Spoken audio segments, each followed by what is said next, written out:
अस्सलाम वालेकुम नाजरीन, मैं हूं आपका मेज़बान बिलाल खान यासी और आप देख रहे हैं प्रोग्राम रोही एट 10। उम्मीद है आप सब खैर व खैरियत से होंगे और आज का दिन आपका भरपूर अंदाज में गुजरेगा। और हम जैसे कि रोज़ाना बताते हैं कि दुरूद पाक की कसरत करें और उसके साथ साथ जो आप रोज़ाना अपनी लाइफ में अपने आप को एक बार टाइम निकाल कर अपने बारे में कुछ देर सोच लिया करें, कुछ देर जो अपने रोज़ाना के काम आप सर अंजाम देते हैं उस हवाले से ज़रा एक नज़र देख लिया करें कि आज मैंने क्या क्या एक्टिविटी की और उसको किस तरह से बेहतर बनाया जा सकता है। और टाइम मैनेजमेंट सबसे बेहतरीन चीज़ है जो कि आज हम नौजवानों में देख रहे हैं कि टाइम की तरफ फोकस नहीं किया जाता। रात को मैं देखा कि व्हाट्सएप सर्विस बंद हुई तो ट्विटर पर शोर मचा हुआ था और लाखों की तादाद में वो ट्रेंड चल रहा था जिसमें कहा जा रहा था कि यार फेसबुक बंद हो गई है, उसके साथ साथ इंस्टा काम नहीं कर रहा, व्हाट्सएप काम नहीं कर रहा। तो मुतबादिल हमारे पास वो टाइम गुजारने के लिए ज़रिए ही नहीं था कि हम क्या करें। और उस हवाले से हमने सारा दिन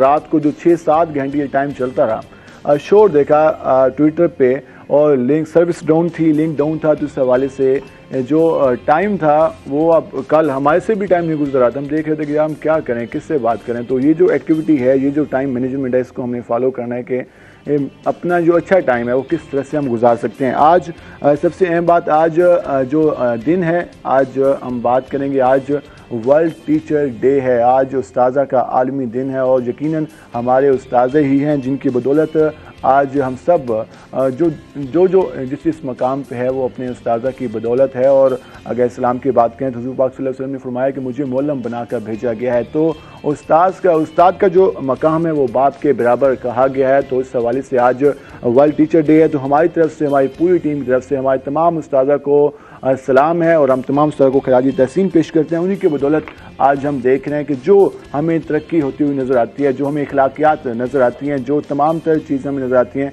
वो हमारे टीचर्स की बदौलत हैं। तो आज हम इस हवाले से बात करेंगे। हमारे साथ जो मेहमान मौजूद हैं, माहिर तालीम है और मेरे भी टीचर हैं, उसके साथ साथ माहिर तालीम है और टीचिंग के हवाले से ट्रेनिंग भी देते हैं। उसके साथ साथ जो अगर बात करें तो दीगर ममालिक में भी इस हवाले से तालीम हासिल कर चुके हैं, वहाँ भी टीचिंग कर चुके हैं। तो हमारे साथ मौजूद हैं बाबर खाकान गिरज़ई साहब।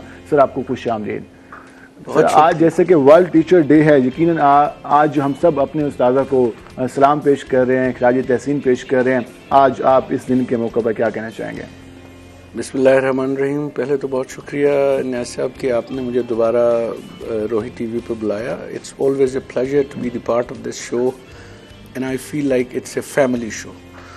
और आज बहुत ही अहम दिन है। पूरी दुनिया के अंदर तमाम उन असातिज़ा इकराम और तमाम उन मोहतरम लोगों को मेरा सलाम दिल से। वो मेरे चाहे प्राइमरी के टीचर्स हों, हाई स्कूल के टीचर्स हों, कॉलेज के और यूनिवर्सिटी के टीचर्स हों, और उन तमाम बच्चों को भी मेरी बहुत सारी दुआएं जो उन असातिज़ा से पढ़ के आज दुनिया के मुख्तलिफ ममालिक, मुख्तलिफ कोनों में, अपने मुल्क के मुख्तलिफ कोनों में अपने फ़राइज़ सर अंजाम दे रहे हैं मुख्तलिफ तरह के। तो ये एक बहुत खूबसूरत दिन है जिस दिन हम इस बात का इयादा कर सकते हैं कि जिन लोगों से रहनुमाई लेके हमने इस तरक्की की मनाजिल को तय करना है, हमने उनकी इज्जत में कभी कमी नहीं करना है। यकीन इसमें तमाम तरह टीचर, आप जब प्राइमरी स्कूल में जाते हैं तो सर मुझे भी याद आ गया कि जब मैं प्राइमरी स्कूल में था तो जो मेरे टीचर थे वो किस तरह से हमें सिखाते थे। उसके साथ साथ फिर हम मिडल में आए, फिर मैट्रिक में आए, फिर हम इंटर में आए, उसके बाद यूनिवर्सिटी का सिला। उसके बाद जिस शोबे में है तो उस्ताद का हर मौका पर हमारे साथ एक लाज़िम मलज़ूम रहा है सीखने के हवाले से, इसके हवाले से। तो प्राइमरी के हवाले से आप, मैं जानना चाहूँगा जब आप प्राइमरी स्कूल में थे तो उस वक्त क्या यादें आपको हैं उस हवाले से, तालीम के हवाले से सारा कुछ? देखिए, मेरी तालीम डेरा गाजी खान में सेंट्रल मॉडल स्कूल से है और वो एक इंग्लिश मीडियम, वाहिद इंग्लिश मीडियम स्कूल था डेरा गाजी खान का। वहाँ से मैं पढ़ा हूँ और फॉर्चुनेटली उस स्कूल की जो प्रिंसिपल थी वो मेरी अपनी मदर भी थी। माशाल्लाह, ज़बरदस्त। तो मेरी बहुत खूबसूरत यादें हैं और मैं तो उनको याद करके आज भी महसूर हो जाता हूँ। और मेरे सिर्फ ये नहीं कि उस जूनियर मॉडल स्कूल की और सेंट्रल मॉडल स्कूल की यादें हैं, मेरे हाई स्कूल की, मेरे कॉलेज की, मेरे यूनिवर्सिटी की। मैं अपने उन तमाम असातिज़ा इकराम का बेहद ममनून और मशकूर हूँ कि जिनकी मेहनत, तवज्जो, उनकी अता से आज मैं इस काबिल हूँ कि मैं यहाँ पे बैठा हूँ। आप जहाँ पे हैं उसके अलावा आपके हज़ारों स्टूडेंट हैं। अब आप खुद भी एक उस्ताद हैं। तो आप एक उस्ताद जब उसकी जो जिम्मेदारियों की बात कर लें, यकीनन एक जो टीचर होता है वो रोल मॉडल होता है। वालिदैन अपने बच्चे को टीचर के हवाले करते हैं, वो उससे संवारता है, वो उसे बनाता है, निखारता है, वो उसकी स्किल्स तलाश करता है, वो देखता है कि यार ये बच्चा यहाँ, और टीचर को देखते मेहनत कर रहा होता है बच्चे पे, उसके लिए पेन ले रहा होता है।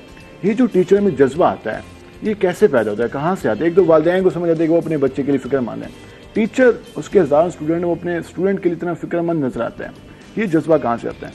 देखिए, इसमें एक बड़ी अजीब सी रूहानी कैफियत होती है जब कोई उस्ताद बनता है।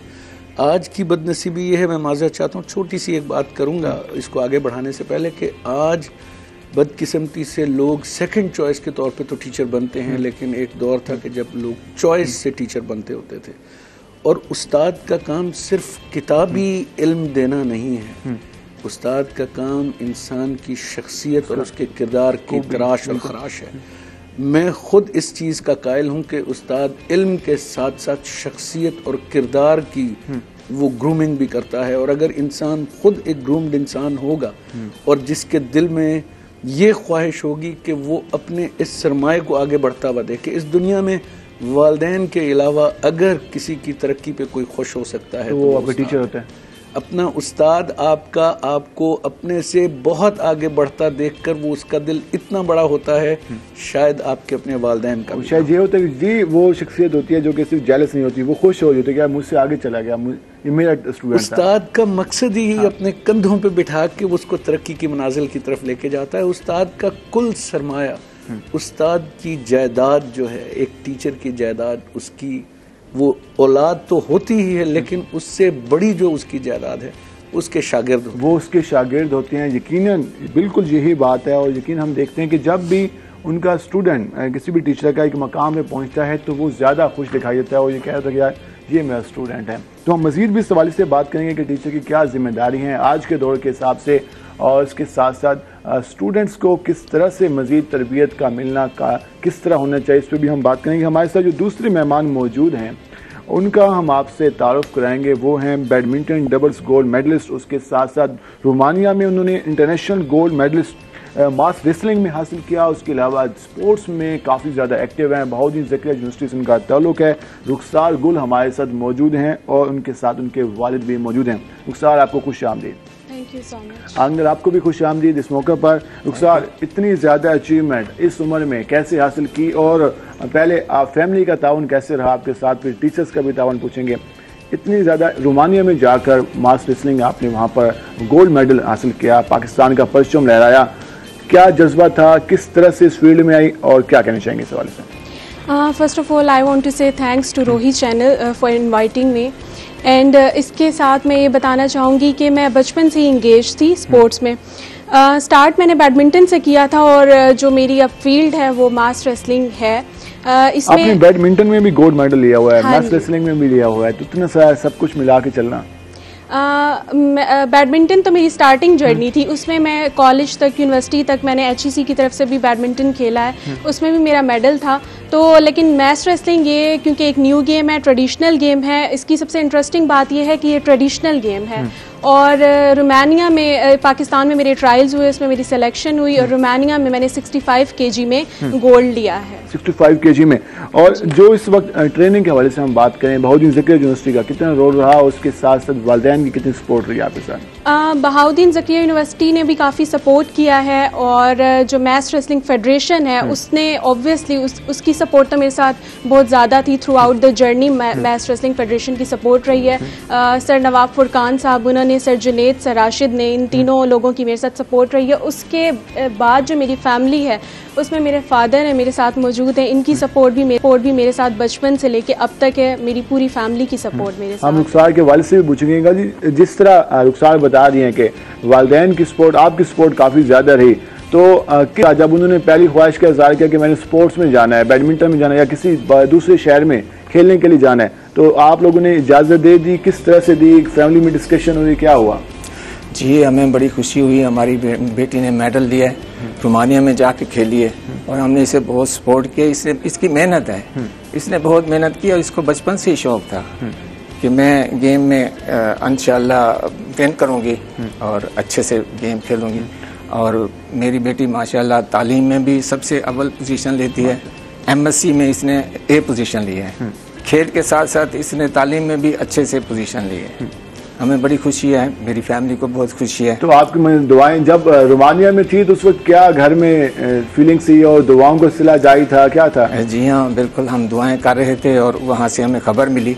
और मैंने नवाए वक्त के फ्रंट पेज पे देखा है, अपनी बेटी की पिक्चर लगी हुई थी और उस पे इसने गोल्ड मेडल लिया। हमें बड़ी खुशी हुई और इसने वो कश्मीरियों के नाम किया। माशाअल्लाह, जबरदस्त।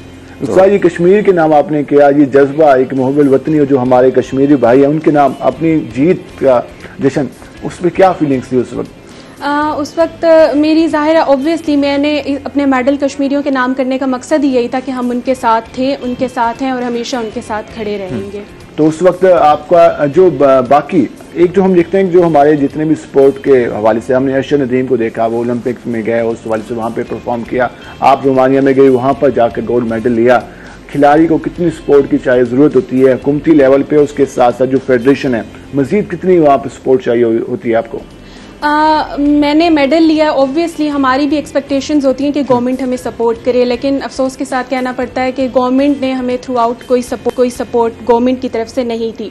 हाँ, मैच रेसलिंग फेडरेशन की पूरी सपोर्ट रही है और मैं गवर्नमेंट से सिर्फ यही रिक्वेस्ट करना चाहती हूँ, अगर वो उनकी सपोर्ट प्लेयर्स के साथ है तो इंशाल्लाह, देखें अभी मैंने रोमानिया में गोल्ड लिया है, आगे नेक्स्ट इवेंट है, अगर गवर्नमेंट सपोर्ट करेगी तो ऑब्वियसली हमारे अंदर जो हमारा एक जज्बा है वो ज्यादा हो जाता है, फिर सारे प्लेयर्स हमें ग्राउंड में ही नजर आएंगे, मेहनत करेंगे और ऐसे ही पाकिस्तान के लिए। इन फ्यूचर क्या प्लान है आपके?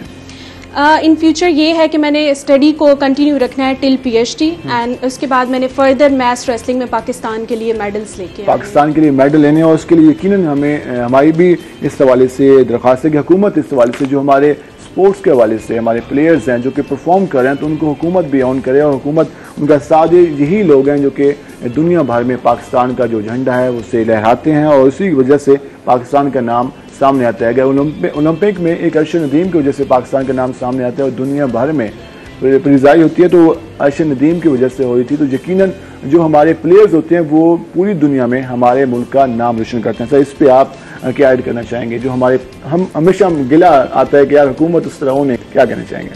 देखिए, बड़ी बदनसीबी की बात है कि पूरी दुनिया के अंदर एजुकेशन और को करिकुलर एक्टिविटीज़ जो है वो साथ साथ होती हैं, लेकिन हमारे यहाँ इस तरह की एक दौड़ चल पड़ी है कि जिसके अंदर को करिकुलर एक्टिविटीज़ या एक्स्ट्रा करिकुलर एक्टिविटीज़ की तरफ ध्यान ही ख़त्म हो गया है। अब स्कूल्स और कॉलेजेस अगर आप जाके जायज़ा लीजिए, प्राइवेट कॉलेजेस ने स्कूल्स और गवर्नमेंट स्कूल्स की जगह ले ली है।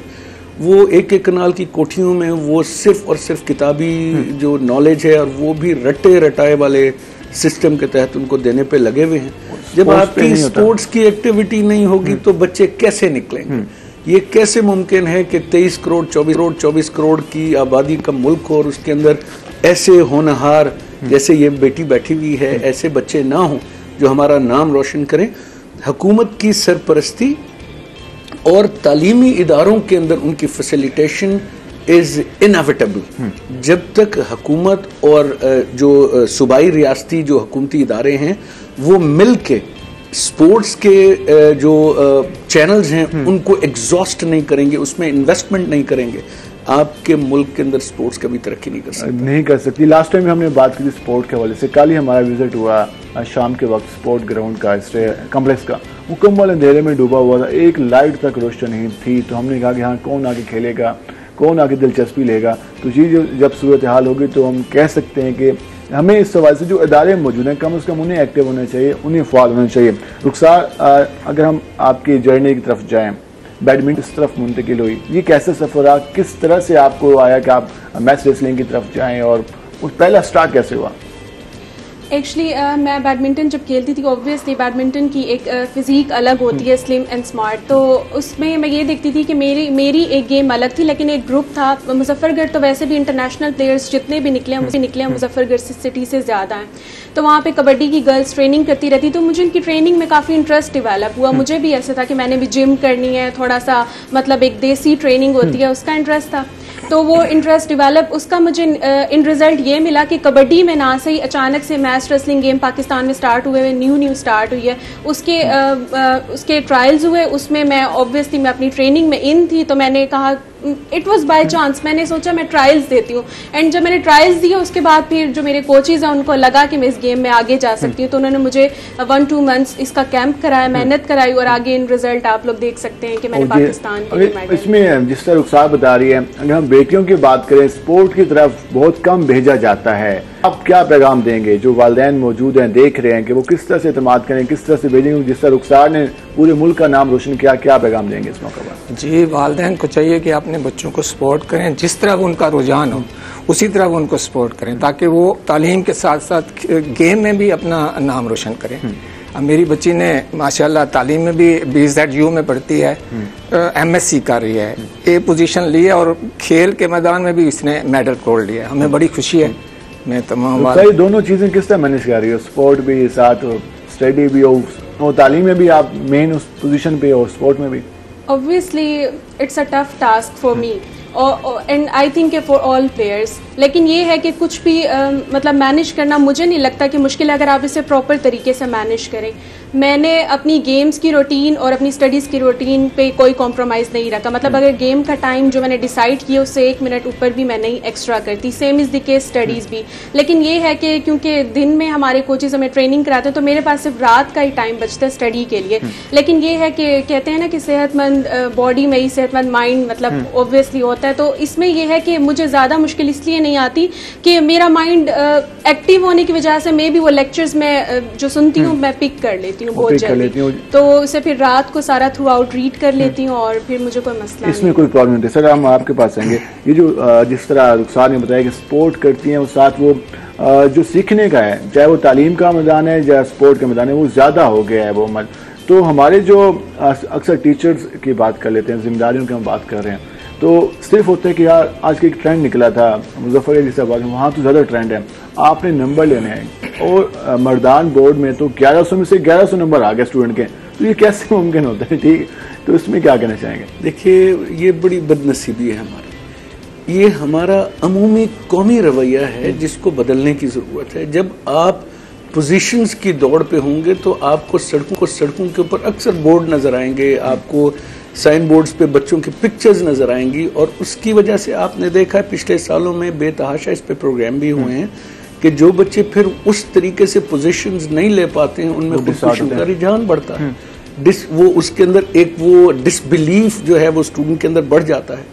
उसमें सिर्फ ये स्टूडेंट का कसूर नहीं है, उसमें सिस्टम का कसूर है। आप उसको ग्रेडिंग की तरफ ले जाएं। वेस्ट के अंदर कोई फर्स्ट सेकंड थर्ड नहीं होता, वहां पे ग्रेड सिस्टम है। वहां पे बच्चों को उनकी तालीमी इस्तात, उनकी नॉलेज की बेस के ऊपर ग्रेडिंग करके उनके एडमिशंस होते हैं। इसमें टीचर की अगर जिम्मेदारी की बात करें, हम सिस्टम को ब्लेम कर सकते हैं, सिस्टम के इश्यूज हैं हमारे यहाँ, अभी तक वो उस तरह सिस्टम अपग्रेड नहीं हुआ। टीचर्स की बात करें, टीचर्स एक रोल मॉडल होते हैं, वो बच्चे को सिखाते हैं, वो बताते हैं कि आप फलाना बच्चा ये। टीचर्स को क्या करना चाहिए? बैक बेंचर हमेशा तनकीद का निशाना बनते हैं। जी, मैं गुजारिश ये करूं कि देखिए, जैसे आपको शायद मेरे साथ पढ़ने का तजर्बा होगा, आपने देखा होगा कि I always engaged my students at every level every day. Teacher को जब तक आप ये पहले तो ये है कि उसकी मैंने पहले बहुत सारे प्रोग्राम्स में ये बात कर चुका हूँ कि हमें प्राइमरी और सेकेंडरी लेवल से एजुकेशन सिस्टम को ओवरऑल करने की जरूरत है। बच्चे का माइंड सेटअप, बच्चे की जो वो एक तरबियत है, उसका जो सिस्टम है, उसके सोचने का जो स्टाइल है, वो उसके प्राइमरी मिडिल और सेकेंडरी लेवल के ऊपर वो पुख्ता हो जाता है। उसके बाद आप उसको डी ट्रैक नहीं कर सकते हैं। हमारा ये प्राइमरी मिडिल और सेकेंडरी लेवल के ऊपर जो सिस्टम है वो कंप्लीट रट्टे के ऊपर है।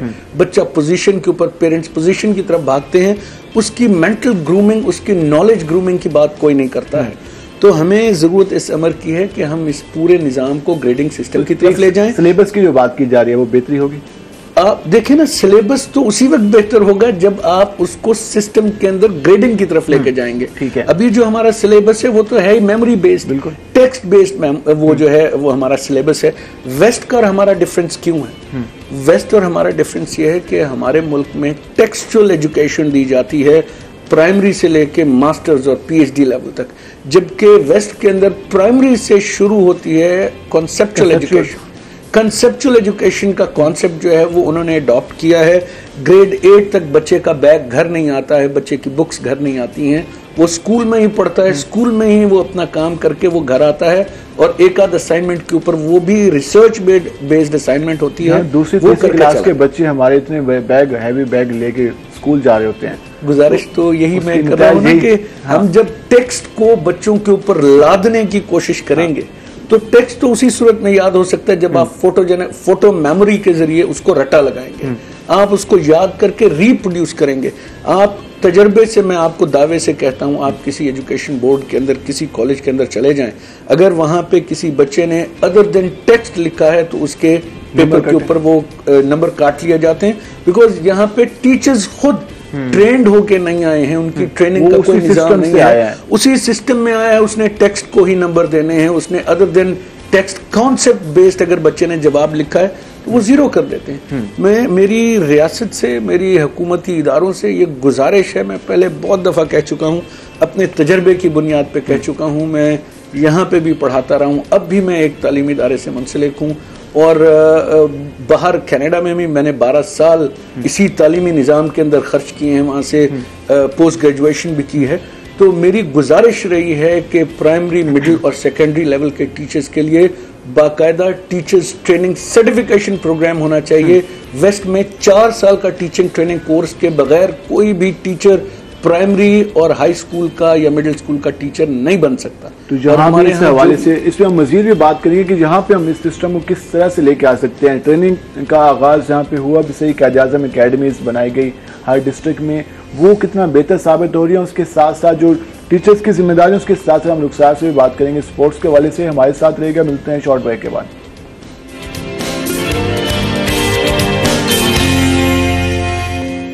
वेलकम बैक नाज़रीन। जिस तरह आज वर्ल्ड टीचर डे है और हम उस्ताज़ा के जो मकाम है उसके हवाले से बात कर रहे हैं, उनको हम एक खैर तहसीन पेश कर रहे हैं और उसके साथ साथ जो टीचर की आज के दौर में जिम्मेदारी हैं उस पर भी बात करें। उससे पहले हम इस तरफ जाएं, हमारे साथ जो तीसरे हमारे मेहमान हैं, हमें उन ज्वाइन किया है जुनैद एजाज हमारे साथ मौजूद हैं, director referees Pakistan mas wrestling federation है। एजाज, जुनैद साहब, आपको खुश आमदीद। हम आपसे भी इस हवाले से बात करेंगे जो रुखसार ने टाइटल विन किया, उसके साथ साथ गेम्स के हवाले से किस तरह की सपोर्ट हो रही है हुकूमत की जानिब से, आपकी फेडरेशन की जानिब से, और जो दीगर स्टूडेंट्स हैं जो आना चाहते हैं उस हवाले से तफसीली बात करेंगे। आपके साथ बाबर खाकान साहब के पास रहेंगे। बाबर साहब, जिस तरह हम ब्रेक से जाने से पहले बात कर रहे थे कि ट्रेनिंग के हवाले से, आपने कहा कि वेस्ट में 4 साल ट्रेनिंग होती है, उसके बगैर मुमकिन ही नहीं कि कोई आके टीचर बन जाए। एक तो हमारे यहाँ जो प्राइवेट सेक्टर में जो टीचर बनते हैं वहाँ तो कोई कंसेप्ट ही नहीं है। जो अगर हम छोटे लेवल के स्कूल देखें 500 से 1500 रुपये फीसों वाले, तो वहाँ तो इंटर और BA वाले भी टीचर बन जाते हैं। अब गवर्नमेंट सेक्टर की बात करें तो वहाँ पर ज़्यादा सैलरीज हैं, वहाँ पर जो कायद-ए-आज़म अकेडमीज बनाई गई हैं, कैसा रोल देख रहे हैं? क्या उससे मज़ीद बेहतरी आ रही है या उसमें बेहतरी करनी चाहिए? बड़ी बदनसीबी की बात है कि हमारे यहाँ जितने प्राइवेट सेक्टर के अंदर कोई रूल्स एंड रेगुलेशंस को मॉनिटर करने का सिस्टम ही मौजूद नहीं है।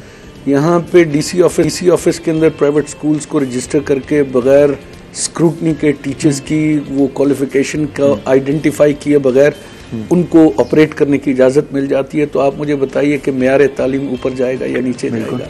और फिर जब मैंने आपको वेस्ट की मिसाल दी, हम जब हर चीज़ में वेस्ट की तकलीद करते हैं तो फिर तालीम के अंदर जिसके अंदर सबसे ज़्यादा ज़रूरत है वहाँ पे हम तकलीद करना क्यों भूल जाते हैं?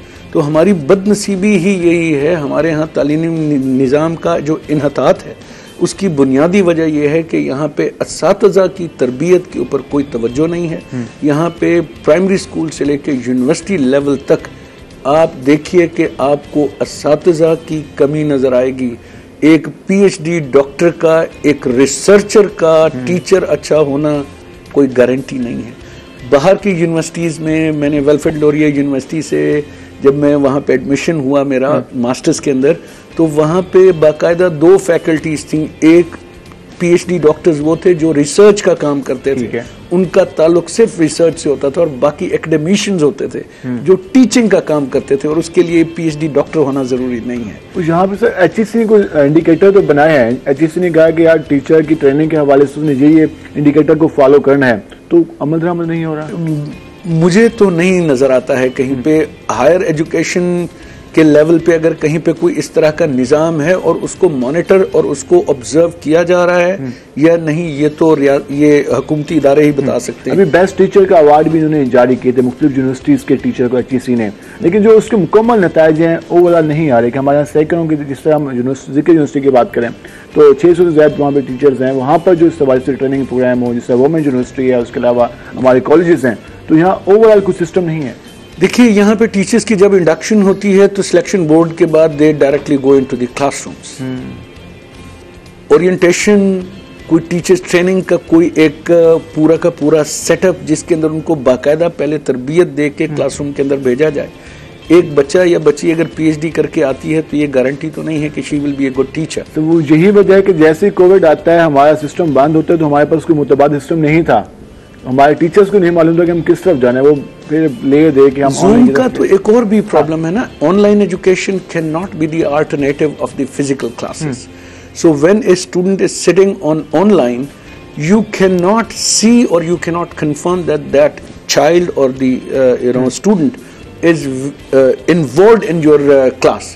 वो वहाँ पे Zoom में हाजिरी लगाने के बाद गुम हो जाए, टीचर के पास कोई वो तरीका नहीं है कि वो उसको आइडेंटिफाई कर सके।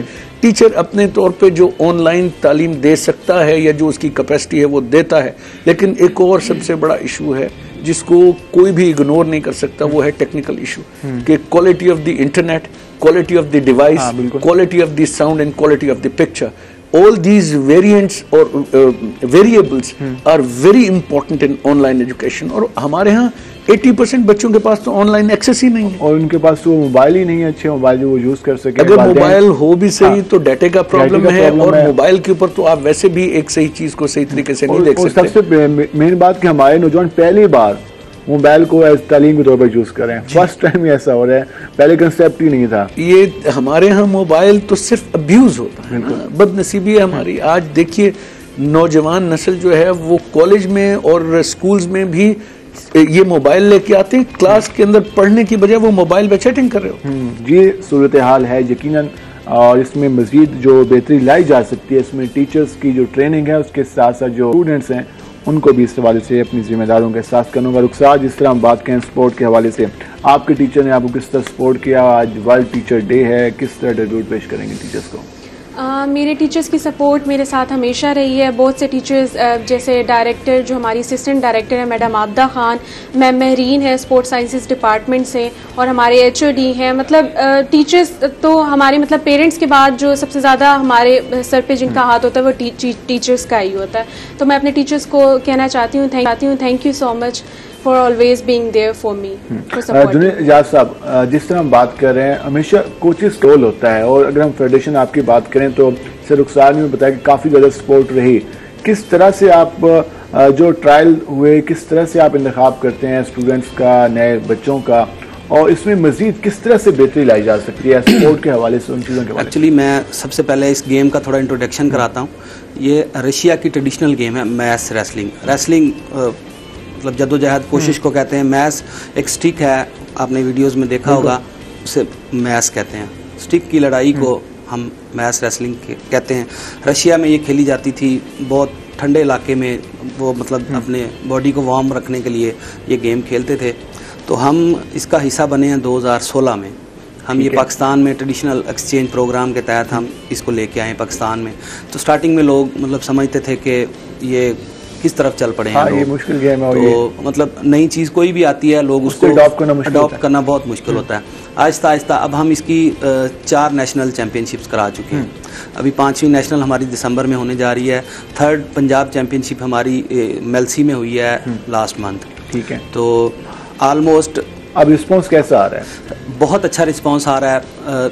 सपोर्ट नहीं है, गवर्नमेंट की बिल्कुल सपोर्ट नहीं है, ना ही हम गवर्नमेंट रिसोर्सेज की तरफ जा रहे हैं। हम प्राइवेट डोनर्स लोगों से डोनेशन वगैरह लेके अपने ओन पे कर रहे हैं, स्पॉन्सर्ड बेस। गवर्नमेंट ने आपको उसमें सपोर्ट करने को कोई व्हील शो नहीं की? हमने मतलब बहुत ज़्यादा हम देखते भी नहीं, क्योंकि गवर्नमेंट सपोर्ट करती है बहुत कम इवेंट्स हैं जिनमें गवर्नमेंट की तरफ से सारा कुछ फंड वगैरह काफी मुश्किल प्रोसेस जी होता है। इसलिए फिर हम उससे बेहतर है कि हम प्राइवेट डोनर्स की तरफ जाते हैं और लोग जब देखते हैं कि ये सही पैसे हमारे सही जगह पे लग रहे हैं तो हम मतलब कोई आने वाले दिनों में दीगर ममालिक में मजीद भी कोई टूर्नामेंट होने जा रहा है? जी ये हमारा रोमानिया में जो कल्चरल फेस्टिवल हुआ है जिसमें रुखसार ने गोल्ड मेडल लिया है, हमारे और भी 3 गोल्ड मेडल आए हैं, उसमें एक माजिद फरीद हैं गुजरांवाला से, मोहम्मद राशिद हैं भावलपुर से। फीमेल के हवाले से हम कहते हैं उनको बेहतर माहौल नहीं मिलता, अक्सर हमारे यहाँ गिला होता है कि पहली बात है कि फीमेल के लिए कोई ग्राउंड्स नहीं है, अगर फीमेल आना भी चाहती हैं तो वहाँ पर उनको बेहतर एनवायरनमेंट नहीं मिलता। क्या कहना चाहेंगे इस मौका पर कि फीमेल के लिए हम किस तरह से बेहतर माहौल बना सकते हैं? एक्चुअली माहौल खुद बनाना होता है। जब बंदा खुद ठीक है हम किसी को ब्लेम नहीं कर सकते। कोई भी बंदा है मतलब जो खुद ठीक है वो इट्स इनफ। मतलब अगर आप मेहनत करना चाहते हैं तो आपको कोई नहीं रोक सकता। अगर आप आगे आना चाहेंगे, मतलब मेहनत का सिला अल्लाह पाक ने भी कुरान पाक में है, हदीस में है कि मेहनत का सिला आपको मिल के ही रहता है। जो भी बच्चा है या बच्ची है मेहनत करता है उसको उसका फल ज़रूर मिलना है। तो इस हवाले से आप लोग उनकी तरबियत करते हैं और सारा कुछ नुकसान जिस तरह आप बता रहे थे कि जुनैद ने बताया कि जिस तरह से वो वर्किंग कर रहे हैं और इस हवाले से स्पोर्ट वो खुद से सारा कुछ कर रहे हैं, आप कितना एक इस फाइटिंग वाली गेम है कितना मुश्किल होता है? पहले दिन जब आपने इसका इंतखाब किया तो कैसा लगा और उसमें कैसे ख्याल है कि आपको इस तरफ होना चाहिए? बाकी बैडमिंटन से सब शिफ्ट हुआ और जैसे 2016 से आगाज़ हो रहा है इस गेम का, तो स्टार्टिंग गेम है, पहले हो भी नहीं रही, पहली बार हो रही है और आपने विन भी किया, मेन मेडल भी जीते। तो ये जो आपका आगाज़ हम जाना चाहते हैं, आगाज़ कैसे हुआ?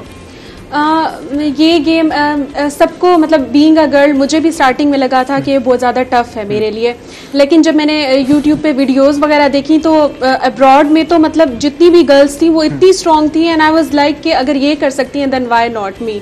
तो मैंने ये माइंड में रख के ट्रेनिंग स्टार्ट की। शुरू में टफ लगी, फिर कितना टाइम दिया ट्रेनिंग को रोजाना का? ट्रेनिंग को तो मैंने बहुत ज़्यादा टाइम दिया, मतलब 3 से 4 घंटे तो मेरे मैक्सिमम था पर डे कि मैंने कैंप करना है। और गर्ल्स जितनी भी हैं हमारी, उन्होंने भी यही सोचा कि ये बहुत ज़्यादा टफ गेम है, वो इस तरफ अभी आई नहीं। लेकिन जैसे जैसे हमारे इसमें नेशनल्स की इवेंट्स हुए, ये बहुत ज़्यादा इंटरेस्टिंग गेम है। हमें देख के लगता है मैच रेसलिंग क्या होगा कैसे, लेकिन एक वो जैसे ट्रेडिशनल माहौल है, लोगों का कल्चर है, तो इसमें काफ़ी लोगों ने बहुत ज़्यादा इंटरेस्ट लिया। जब ये मैचेस हो रहे होते हैं तो इतना क्राउड होता है और इतना मज़ा आ रहा होता है देखने वाले को भी, खेलने वाले को भी ऑब्वियसली। तो गर्ल्स को भी चाहिए वो इसमें इन हो। स्टार्टिंग में उन्हें थोड़ा बहुत टफ लगेगा, लेकिन ऑब्वियसली आई एम श्योर कि एट द एंड उन्हें लगेगा कि उन्होंने सही मतलब चूज किया। इसके साथ साथ आप डाइट का भी ख्याल रखते होंगे, खुराक खाने में क्या क्या, दिन में क्या रूटीन होती है आपके? डाइट का तो बहुत ज़्यादा ख्याल रखना पड़ता है। जब तक मैं घर में थी तो फादर एंड मदर इन लोगों ने मेरी डाइट का शुरू से, we are 8 sisters and 2 brothers, तो बहनों में मेरी जो डाइट का सबसे ज़्यादा ख्याल रखा जाता था और मुझे फुल प्रोटोकॉल भी मिला भी इवेंट खेलने के बाद भी। तो मम्मा पापा ने मेरी डाइट का ख्याल रखा। मुझे थोड़ा सा मसला हॉस्टलाइज जब हुई वहाँ पे हुआ। फिर मेरा डाइट प्लान है जो मेरे कोचीज़ हैं उन्होंने मुझे दिया हुआ है, एग्स लेने हैं, मिल्क लेना है, एंड फिर सेशन के अकॉर्डिंगली है कि पर डे मैंने अगर इस दिन मीट खाना है, नेक्स्ट डे मेरा वेजिटेबल सेशन है, उसके बाद बाकी सारी चीज़ें जो इस स्पोर्ट की तरफ अक्सर हम देखते हैं कि हमारे नौजवान भी नहीं आते, अक्सर हम देखते हैं कि डल फेसेस नजर आते हैं, कुछ करते हुए नजर नहीं आते। तो क्या सजेस्ट करेंगे आप उनको कि वो गेम की तरफ आएँ? मैं ये सजेशन देना चाहती हूँ कि मैं स्टार्टिंग से ही उठ के नेशनल लेवल पे नहीं आ सकती, जबकि अगर मेरी सिटी के डीएसओ इन लोगों को काफ़ी एक्टिव होना चाहिए। मैं हर सिटी के डीएसओ के ये मैसेजेस देना चाहती हूँ कि जब आप बेसिक प्लेयर ही निकालेंगे तो ही वो levels by level, division level, Punjab level, तभी वो ऊपर आते हैं। तो अगर इनिशियल लेवल पे वो ग्राउंड्स में मतलब रौनक रखें, डिफरेंट इवेंट्स कराते रहें, यूथ को इन रखें, फिर आहिस्ता आहिस्ता उनका इंटरेस्ट होता है कि अब मैं डिवीजनल चैंपियन हूँ तो अब मैं फिर पंजाब की तरफ जाऊं, फिर पंजाब चैंपियन हूं, फिर नेशनल की तरफ जाऊं। तो हर चीज स्टेप बाय स्टेप चेन है, उसको भी स्टार्टिंग में प्रॉब्लम है, वहां पर वर्क इतना नहीं हो रहा, इतना नहीं। इवन देन मुझे भी ये है कि मैं जब से आई हूं तो मेरा भावलपुर के लोगों ने तो काफी वेलकम किया, लेकिन अभी तक मुजफ्फरगढ़ में मुझे किसी ने डीएसओ नॉट इवन के अभी आपके स्पोर्ट ऑफिसर जो डिस्ट्रिक्ट का स्पोर्ट ऑफिसर है उससे मुलाकात नहीं हुई, उससे नहीं बुलाया? उनसे मेरी अभी कोई मुलाकात नहीं। इवन देन के नवाए जो वक्त है उसके फ्रंट पेज पे मेरी न्यूज लगी है, ARY न्यूज पे भी आया है। मतलब ऑब्वियसली पाकिस्तान की एक बहुत बड़ी अचीवमेंट है, तो मैं एक्सपेक्ट ये कर रही थी कि कुछ ना कुछ मेरे ऑनर में, मतलब इससे मुझे ही नहीं बल्कि जितने भी बाकी प्लेयर्स हैं उनको भी एक मोटिवेशन मिलती। मुझे उनसे ये एक्सपेक्टेशंस थी, लेकिन अभी तक ऐसा कोई रिस्पांस मुझे नहीं मिला। जी हमारी यही वजह है जिस वजह से हम देखते हैं कि जो हमारे मेन लोग होते हैं वो आगे जाते हैं, उसके बावजूद उनको इस तरह सपोर्ट नहीं मिलता। हालांकि डिस्ट्रिक्ट स्पोर्ट ऑफिसर कायम है और इस हवाले से ऑफिस कायम है, तो वहाँ पर कम से कम एक तकरीब हो सकती थी। क्या कहते हैं बाबर साहब जी, आप सुन रहे हैं? ये बड़ी बदनसीबी है। देखिए वेस्ट के अंदर आप छोटी छोटी आबादियों वाले मुल्क हैं, वेस्टर्न यूरोप, ईस्टर्न यूरोप, और उनके ममालिक के 10-10 मेडल, 15-15 मेडल, 8-8 मेडल, और हर कैटेगरी में गोल्ड मेडल लें, सिल्वर मेडल लें, ब्रॉन्ज मेडल लें। तो वो उसके पीछे बुनियादी वजह यह है कि वो तालीम के साथ साथ इस स्पोर्ट्स के शोबे के अंदर अपनी यूथ पे बेइंतहा खर्च करते हैं। हमारे यहाँ बदनसीबी से ना तालीम को कभी कोई प्रायोरिटी पे रखा गया है, ना ही स्पोर्ट्स को। और ये हमारी बेटी बहन बैठी हुई है, इसने इतनी बड़ी अचीवमेंट की है, और कितने दुख और अफसोस की बात है कि मुजफ्फरगढ़ का जो डिस्ट्रिक्ट स्पोर्ट्स ऑफिस है वो इस बात से कितना वो लाताल्लुक है कि उसने कोई इनके एजाज में ना कोई इशाया दिया, ना उनके लिए कोई शील्ड दी, ना उनके लिए कोई तकरीब का इनकाद किया। तो ये हमारी सीरियसनेस का और हमारी वो कितने फाल हैं जी, वो न सिर्फ उनके फाल होने का बल्कि ये तो रियासती इदारों का काम है ना। रियासत जब आपकी नुमाइंदगी कोई बाहर कर रहा होता है, वो उसके आने के बाद उसको वेलकम करना, उसकी प्रोजेक्शन करना रियासत का काम। रियासत का काम होता है। उसके साथ साथ जो इदारे जो इस हवाले से कायम है, कम से कम उनको भी इस हवाले से कोशिश करनी चाहिए, क्योंकि ये सिर्फ एक मुजफ्फरगढ़ का वो नहीं है, इसमें पूरे पाकिस्तान का वो है। और उसके साथ साथ जो स्पोर्ट में नौजवान आना चाहते हैं उनको भी इस हवाले से मौका मिलेगा। हम शुक्रिया अदा करेंगे डायरेक्टर रेफरीज जो पाकिस्तान रेसलिंग फेडरेशन जुनैद एजाज साहब, आपका शुक्रिया, आप हमारे प्रोग्राम में इस हवाले से। हम मजीद भी इस हवाले से बात करेंगे, हमारे साथ रहेगा। मिलते हैं शॉर्ट ब्रेक के बाद।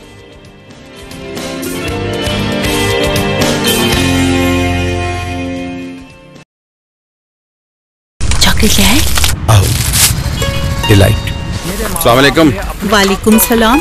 आजकल पुत्र विआह तो बाद पराए हो जाते ने। ओए अम्मा, तू ते मेरी रानी है, रानी।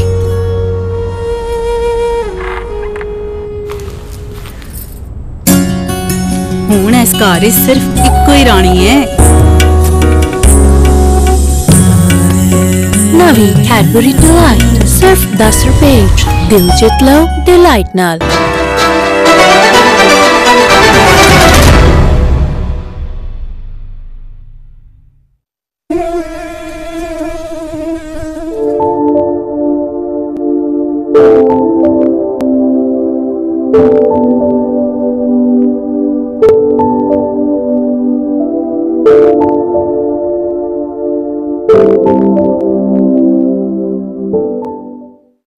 क्या है? डिलाइट। अस्सलाम वालेकुम। वालेकुम सलाम। आजकल पुत्र विआह तो बाद पराए हो जाते ने। ओए अम्मा, तू ते मेरी रानी है, रानी।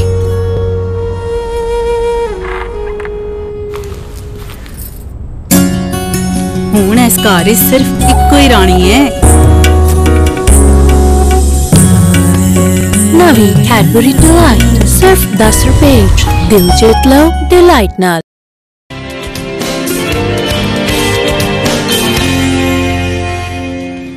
वेलकम बैक नाज़रीन। जिस तरह हम बात कर रहे हैं वर्ल्ड टीचर डे के हवाले से, उसके साथ साथ हमने स्पोर्ट्स के हवाले से बात की। रुखसार ने जिस तरह रोमानिया में गोल्ड मेडल हासिल किया मैच रेसलिंग में, उस हवाले से हमने तफसीली बात की। हमारे साथ माहिर तालीम बाबर खाकान साहब मौजूद हैं। बाबर साहब, हमने जिस तरह बात की टीचर्स के रोल के हवाले से बात की, टीचर की जिम्मेदारियों के हवाले से बात की, ट्रेनिंग के हवाले से बात की, किस तरह से सिस्टम को बेहतर बनाया जा सकता है।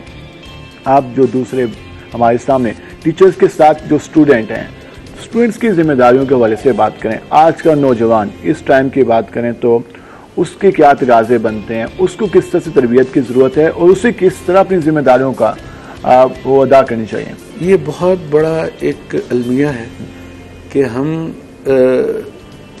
अपनी जो कमियां हैं वो दूसरों पे हमेशा डालते हैं। तो मैं समझता हूँ तालीम के मामले के अंदर ख़ास तौर पे सिर्फ एक बेहतर या बहुत अच्छे उस्ताद का होना लाजमी नहीं है, उसके लिए अच्छे सामे का, अच्छे स्टूडेंट का होना भी बहुत ज़रूरी है। आज के बच्चे के पास तो बुनियादी तौर पे वक्त ही नहीं है अपनी तालीम के लिए। आप देखिए, मैं दावे से कहता हूँ कि more than 80% students are involved in mobile games, PUBG खेल रहे हैं या वो सोशल मीडिया के ऊपर वो इन्वॉल्व है, उनकी तवज्जो पढ़ाई की तरफ है ही नहीं। क्लासरूम्स के अंदर चाहे स्कूल हो या कॉलेजेस हो या यूनिवर्सिटीज हो, बच्चे अपने मोबाइल के साथ खेल रहे होते हैं, टीचर पढ़ा रहा होता है। तो इसमें एक सबसे अहम पहलू ये है कि वालिदैन का ये फर्ज है कि वो बच्चों को उस एज में जब वो उसके खेलने कूदने के दिन हैं, उसको आप एंड्रॉयड फोन या एप्पल फोन लेके दे देते हैं, उसने खेलना कूदना खाक है, वो तो बैठ के सोशल मीडिया के ऊपर वो अपने कारनामे और अपनी मुख्तलिफ फजूल हरकत देखता रहेगा। स्टूडेंट को इन्वॉल्व करने का तरीका यह है कि वालिदैन से मेरी गुजारिश है कि खुदारा अपने बच्चों को आप ये एंड्रॉयड फोन्स और ये स्क्रीन वाले फोन्स मत लेके दीजिए, उनको बटन्स वाले फोन लेके दीजिए ताकि उनका इंटरेस्ट एक्स्ट्रा करिकुलर एक्टिविटीज और अपनी पढ़ाई की तरफ हो। तो वालिदैन जिससे आप बात करें, आज के वालिदैन की बात करें तो हमारी 67% आबादी जो है वो एवरेज है। अगर पॉवर्टी लाइन के करीब देखें या मिडिल क्लास में देखें तो वहाँ पे है। वो वालिदैन कहते हैं कि यार मैं सारा दिन कमाने जाता हूँ और उसके बाद जब मैं आता हूँ तो मेरे पास इतना टाइम नहीं है कि मैं बच्चे की उस तरह तरबियत कर सकूँ। उन वालिदैन को क्या करना चाहिए? देखिए, बड़ी सादा सी बात है, वालिदैन का ये हक भी है, वालिदैन के पास ये इख्तियार भी है कि वो अपने बच्चे की नाजायज फरमाइश को बिल्कुल दरगुजर करें, उसकी बात ही ना सुने। अगर वो ये कहता है कि जी फोन के बगैर मेरा गुजारा नहीं, उसे वो बटनों वाला फोन लेके दें। 4000 रुपए का फोन है, वो अफोर्ड करना तो मुश्किल नहीं है।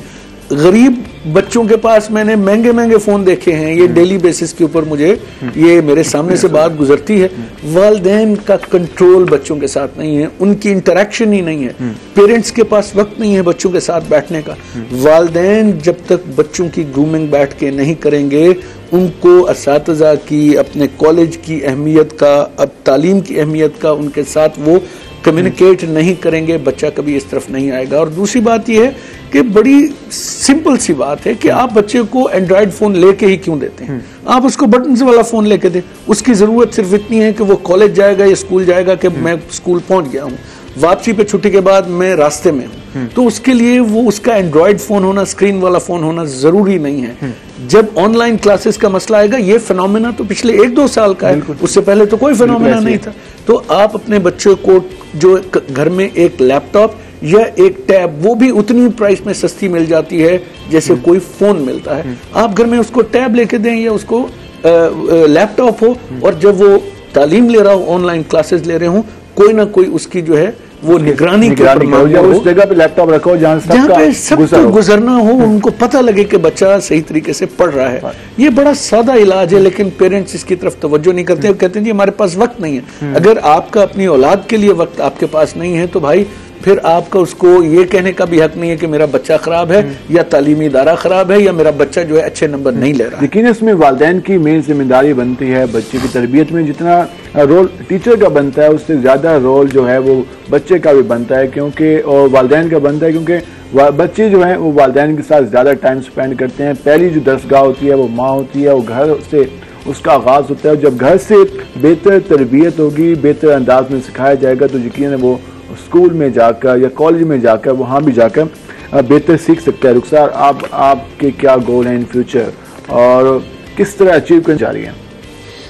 मेरे ये गोल्स हैं इंशाल्लाह। मैंने फर्दर भी अभी मैच रेसलिंग के इवेंट्स आने हैं रशिया में भी एंड आगे फर्दर भी, तो मैंने उसके लिए अपने आप को प्रिपेयर करना है। I have to prepare myself well, और इंशाल्लाह मैंने आगे जाके भी मेरा यही है कि मैंने इंशाल्लाह पाकिस्तान के लिए again and again gold medals लेके आने हैं। जो बाकी कंट्रीज के वहाँ पे लोग होते हैं, वहाँ से आपका जब मुकाबला होता है तो उस वक्त क्या फीलिंग्स होती हैं? क्योंकि हम अक्सर कहते हैं या वो वेस्ट के लोग हैं, वो रशिया के लोग हैं, वो फलां के हैं, हम उनसे किस तरह कम्पीट कर सकते हैं? उस वक्त किस तरह की फीलिंग्स होती हैं और किस तरह से अपने आप को एनर्जी के साथ जाती हैं और विन करती हैं? Obviously it was my first experience कि मैं इंटरनेशनल लेवल पे compete करने जा रही थी, तो मेरे दिल में ये था कि बस मैंने अपना सारा जोर अब लगा देना।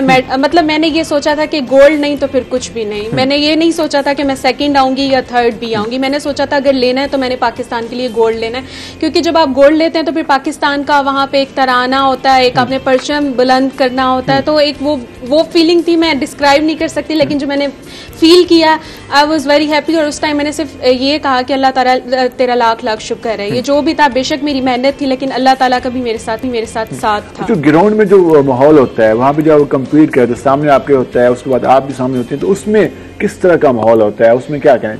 उधर इतना ज्यादा क्राउड था, बहुत ज्यादा। वहाँ के लोग बिल्कुल सर ने बहुत अच्छी बात की, वहाँ के लोग इंटरेस्ट लेते हैं। वहाँ का अगर कोई चीफ गेस्ट भी आए वो बैठा रहेगा, हम लोग चले जाएंगे एंड वो वहाँ पे बैठा रहेगा। पाकिस्तान में होता है कि चीफ गेस्ट आते हैं 10 to 15 मिनट्स, उसके बाद वो लोग चले जाते हैं ऑब्वियसली उनकी, लेकिन वहाँ पे वो लोग टाइम देते हैं जिसकी वजह से उनके प्लेयर्स का इंटरेस्ट है। तो वहाँ पे मैंने देखा इतने ज्यादा लोग थे, उनको सपोर्ट कर रहे थे। इवन देन जिसका ब्रॉन्ज भी था उसका उनके कोचेस खुशी से मेडल चूम रहे थे, लड़कियां भी। मतलब वो इतना एनर्जेटिक थे गेम्स को लेके, वो बहुत पैशनेट हैं। लेकिन अब ये है कि इंशाल्लाह मैंने पाकिस्तान के लिए मेडल लिया। ऑब्वियसली ये मेरी भी सही बल्कि पूरे पाकिस्तान की अचीवमेंट है। तो बाकी जो फीमेल्स आपके साथ हैं उनका आप किस तरह जज्बा देख रही हैं? इन फ्यूचर उसमें भी कोई बेहतरी है? मजीद लोग भी आपको देख के आ रहे हैं? मेरे अपने डिपार्टमेंट की लड़कियों ने मुझे कहा है कि आप हमें सेकंड टाइम ट्रेनिंग दे देंगी, तो मैंने उन्हें बोला आई एम ऑलवेज अवेलेबल। तो उनमें डिपार्टमेंट के लोगों की भी अभी हमारी वहाँ पे इन हो रही हैं लड़कियाँ। इवन देन मेरे मुजफ्फरगढ़ से, ये बहुत ऑनर की बात है, बहुत सी मेरे मोहल्ले की लड़कियाँ, बहुत सी लड़कियाँ मुझे मुबारकबाद देने की, उन्होंने बोला कि हम आपसे ट्रेनिंग लेना चाहते हैं। तो इसमें एक पॉजिटिव रिस्पॉन्स मुझे मिला है। तो बैकवर्ड इलाके की अचीवमेंट थी, क्योंकि ऐसा नहीं होता कि हम अचानक से ही उठ के कोई भी ऐसे मेडल ले ले, उसके लिए मेहनत चाहिए होती है। तो सबसे बड़ी बात इस मेडल के बाद मैंने ये देखा है कि लड़कियों में बहुत ज्यादा पॉजिटिव रिस्पांस आया है। तो क्या कहना चाहेंगी? एक तो आपको मौका मिला, आपने अवेल किया, आपको फैमिली ने सपोर्ट किया, आपको फेडरेशन अच्छी मिली, आप वहाँ इस लेवल पे पहुंची। जो बाकी फीमेल हैं उनके लिए हुकूमत को किस तरह के इकदाम करने चाहिए? हमारे स्पोर्ट्स ग्राउंड नहीं है जहाँ पे बच्चे आगे परफॉर्म कर सकें, खेल सकें, जो है वहाँ पर इस तरह का माहौल नहीं होता। क्या सजेस्ट करना चाहेंगे? हम स्पोर्ट्स ग्राउंड पहले बेशक इस बारे में कहा जाता था नहीं, लेकिन अब मैंने देखे जितने भी मैंने हर जगह स्पोर्ट्स ग्राउंड देखे हैं, लेकिन वहाँ पे मैंने यूथ नहीं देखी, वो सब के सब खाली पड़े हैं। मैं उनको ये कहना चाहती हूँ कि देखें इस लेवल पे आके अगर मैं ट्रेनिंग करूंगी ये मेरे लिए सही टाइम नहीं है। अगर मुझे बचपन से ही वो मिले, मतलब मैं जब छोटी हूँ तो मुझे बाहर के लोगों का एक मुझे जो चीज़ अच्छी लगती है वो अपने बच्चों को स्टार्टिंग से ही, अगर वो देखते हैं उनका बच्चा इस फील्ड में जा रहा है, वो स्टार्टिंग से इन कराते हैं। उनका बच्चा अपने अंडर 9 अंडर 10 में चैंपियन होता है और मेरी एज में आके वो लोग ओलंपिक चैंपियन होते हैं। तो इसकी अगर हमने बेस सेट करनी है तो हमें इनिशियल लेवल से सेट जिससे सर ने बात की कि बाहर के छोटे छोटे ममालिक उनके 15 गोल्ड मेडलिस्ट होते हैं। आपने स्टडी भी किया होगा, मिली भी होंगी उनसे और सर्च भी किया होगा, तो क्या फील होता है कि वहाँ में और हमारे में एक तो स्टार्टिंग में यहाँ पे फर्क नहीं हो रहा? अगर हम टैलेंट की बात करें तो टैलेंट हमारे यहाँ है तो सही, लेकिन उसको उस तरह से ग्रूम नहीं किया जाता, उसको पॉलिश नहीं किया जाता। बिल्कुल ऐसे ही है टैलेंट। मैं ये मानती हूँ कि पाकिस्तान के पास बहुत ज्यादा टैलेंट है, अगर उसको राइट टाइम पे राइट प्लेटफॉर्म मिल जाए तो फिर हमसे बेहतर दुनिया में हम कहते हैं कि हम पाकिस्तान का झंडा लाजमी बुलंद कर सकते हैं। सर जो आज जिस तरह वर्ल्ड टीचर डे, हम आपके स्टूडेंट रहे, क्या कहना? I am very proud of you. हम ना कभी मैसेज आया कि आज मेरे बारे में पूछ लें। I am very proud of all of my students. I always feel privileged and honored कि I had the opportunity to teach you in university and you are performing great. और आप लोगों की परफॉर्मेंस इस बात की अक्कास है कि आप लोगों के अंदर वो पोटेंशियल था और आप लोगों की इस ग्रूमिंग के अंदर कहीं ना कहीं हमारा भी हाथ है। तो जब आपका पहला लेक्चर हुआ तो उस वक्त हमें फील हुआ कि आज यूनिवर्सिटी में हमें कोई उस तरह के टीचर मिले जिस तरह की हमारी ख्वाहिश थी। वो पहले लेक्चर में हमें मालूम हो गया था कि हमें ऐसे टीचर चाहिए। और यकीनन ये उस बात है, 3rd सेमेस्टर की बात है, उस वक्त की बात है। और हमेशा अच्छे बाकी टीचर्स ने भी हमें बहुत कुछ सिखाया, उनका भी हम यकीनन शुक्रिया अदा करते हैं उन्हीं की बदौलत। लेकिन एक जो क्वालिटी एजुकेशन की बात की जाती है, जो आपकी स्किल्स को निखारती है, जो आपको मोटिवेट करती है, जो स्टूडेंट को सपोर्ट मिलती है, वो सबसे बेस्ट होती है कि स्टूडेंट खुश हो जाएगा, वेल डन, जबरदस्त, आप ये कर सकते हैं। जी, ये तो बात मैंने जैसे शुरू में की थी कि it is always from inside. वो जैसे चेंज स्टार्ट्स विद इन, इसी तरह उस्ताद जो है वो जब तक वो उसको एक मिशन और अपनी जिंदगी समझ के उसको लेके नहीं चलेगा वो अच्छा उस्ताद बन नहीं सकता। वो अच्छा उस्ताद नहीं बन सकता। बहुत शुक्रिया सर, आप हमारे प्रोग्राम में आज के दिन रुखसार, आपका शुक्रिया, आप इस मौके पे आई। नाजरीन, जिस तरह हमने जाना वर्ल्ड टीचर डे के हवाले से, उसके साथ स्पोर्ट के हवाले से बात की, तो हम ब्रेक पे जाएंगे। जब ब्रेक से वापस आएंगे तो हमारे साथ दीगर मेहमान मौजूद होंगे, लेकिन उससे पहले हमारे जितने भी टीचर्स हैं प्राइमरी लेवल के, सेकेंडरी लेवल के, उसके साथ साथ यूनिवर्सिटी, उसके साथ साथ जिस मकाम पर जिसने हमें सिखाया, उन सबको हमारा सलाम, हमारी पूरी टीम का सलाम। और उसके साथ साथ टीचर की रिस्पेक्ट करें, उनकी इज्जत करें, और उन्हीं की बदौलत आज हम देख रहे हैं कि हम जिस मुकाम पे मौजूद हैं वो उस्ताज़ा की ही बदौलत है। तो हम ब्रेक पे जाएंगे, ब्रेक से वापस आएंगे तो हमारे साथ दीगर मेहमान मौजूद होंगे, हमारे साथ रहेगा। मिलते हैं शॉर्ट ब्रेक के बाद।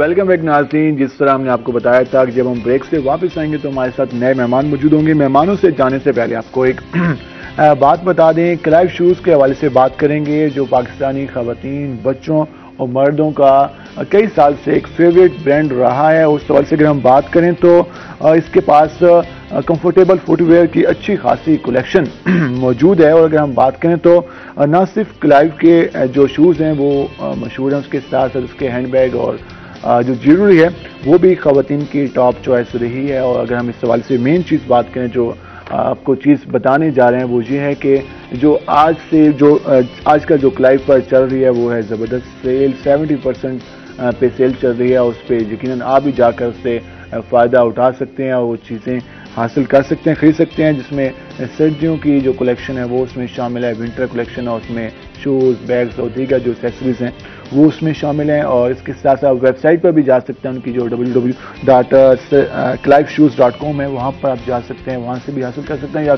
जो करीबी आउटलेट है वहाँ भी जा सकते हैं। और जो जहाँ पर कैंट में जो उनका क्लाइव मुल्तान कैंट का जो आउटलेट है वहाँ भी इस हवाले से जो सेल चल रही है वहाँ पर भी इस हवाले से, और उसके साथ साथ लकी ड्रा भी चल रहा है जहाँ पर आप उसमें शामिल होकर घर स्कूटी भी हासिल कर सकते हैं। उसके साथ साथ जो दीगर प्राइस हैं वो भी वहाँ पर हैं। तो इसलिए बेहतरीन मौका है, तो इसलिए वहाँ पर जाएं और इस हवाले से इस जो सेल है उससे फ़ायदा उठाएं। और उसके साथ साथ जो एक ब्रांड है, अच्छा फेवरेट ब्रांड है लोगों का, तो उसमें जाकर आप उसको अवेल कर सकते हैं। अब हम जाएंगे अपने मेहमानों की तरफ जो हमारे साथ पहली मेहमान मौजूद हैं।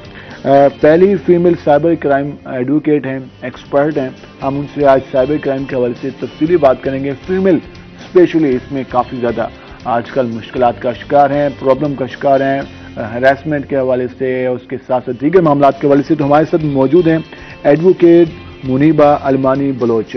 मैडम आपको खुश आमदीद।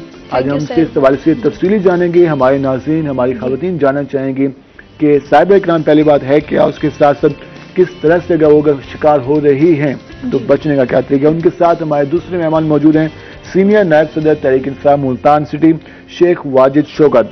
शेख साहब आपको खुश आमदीद।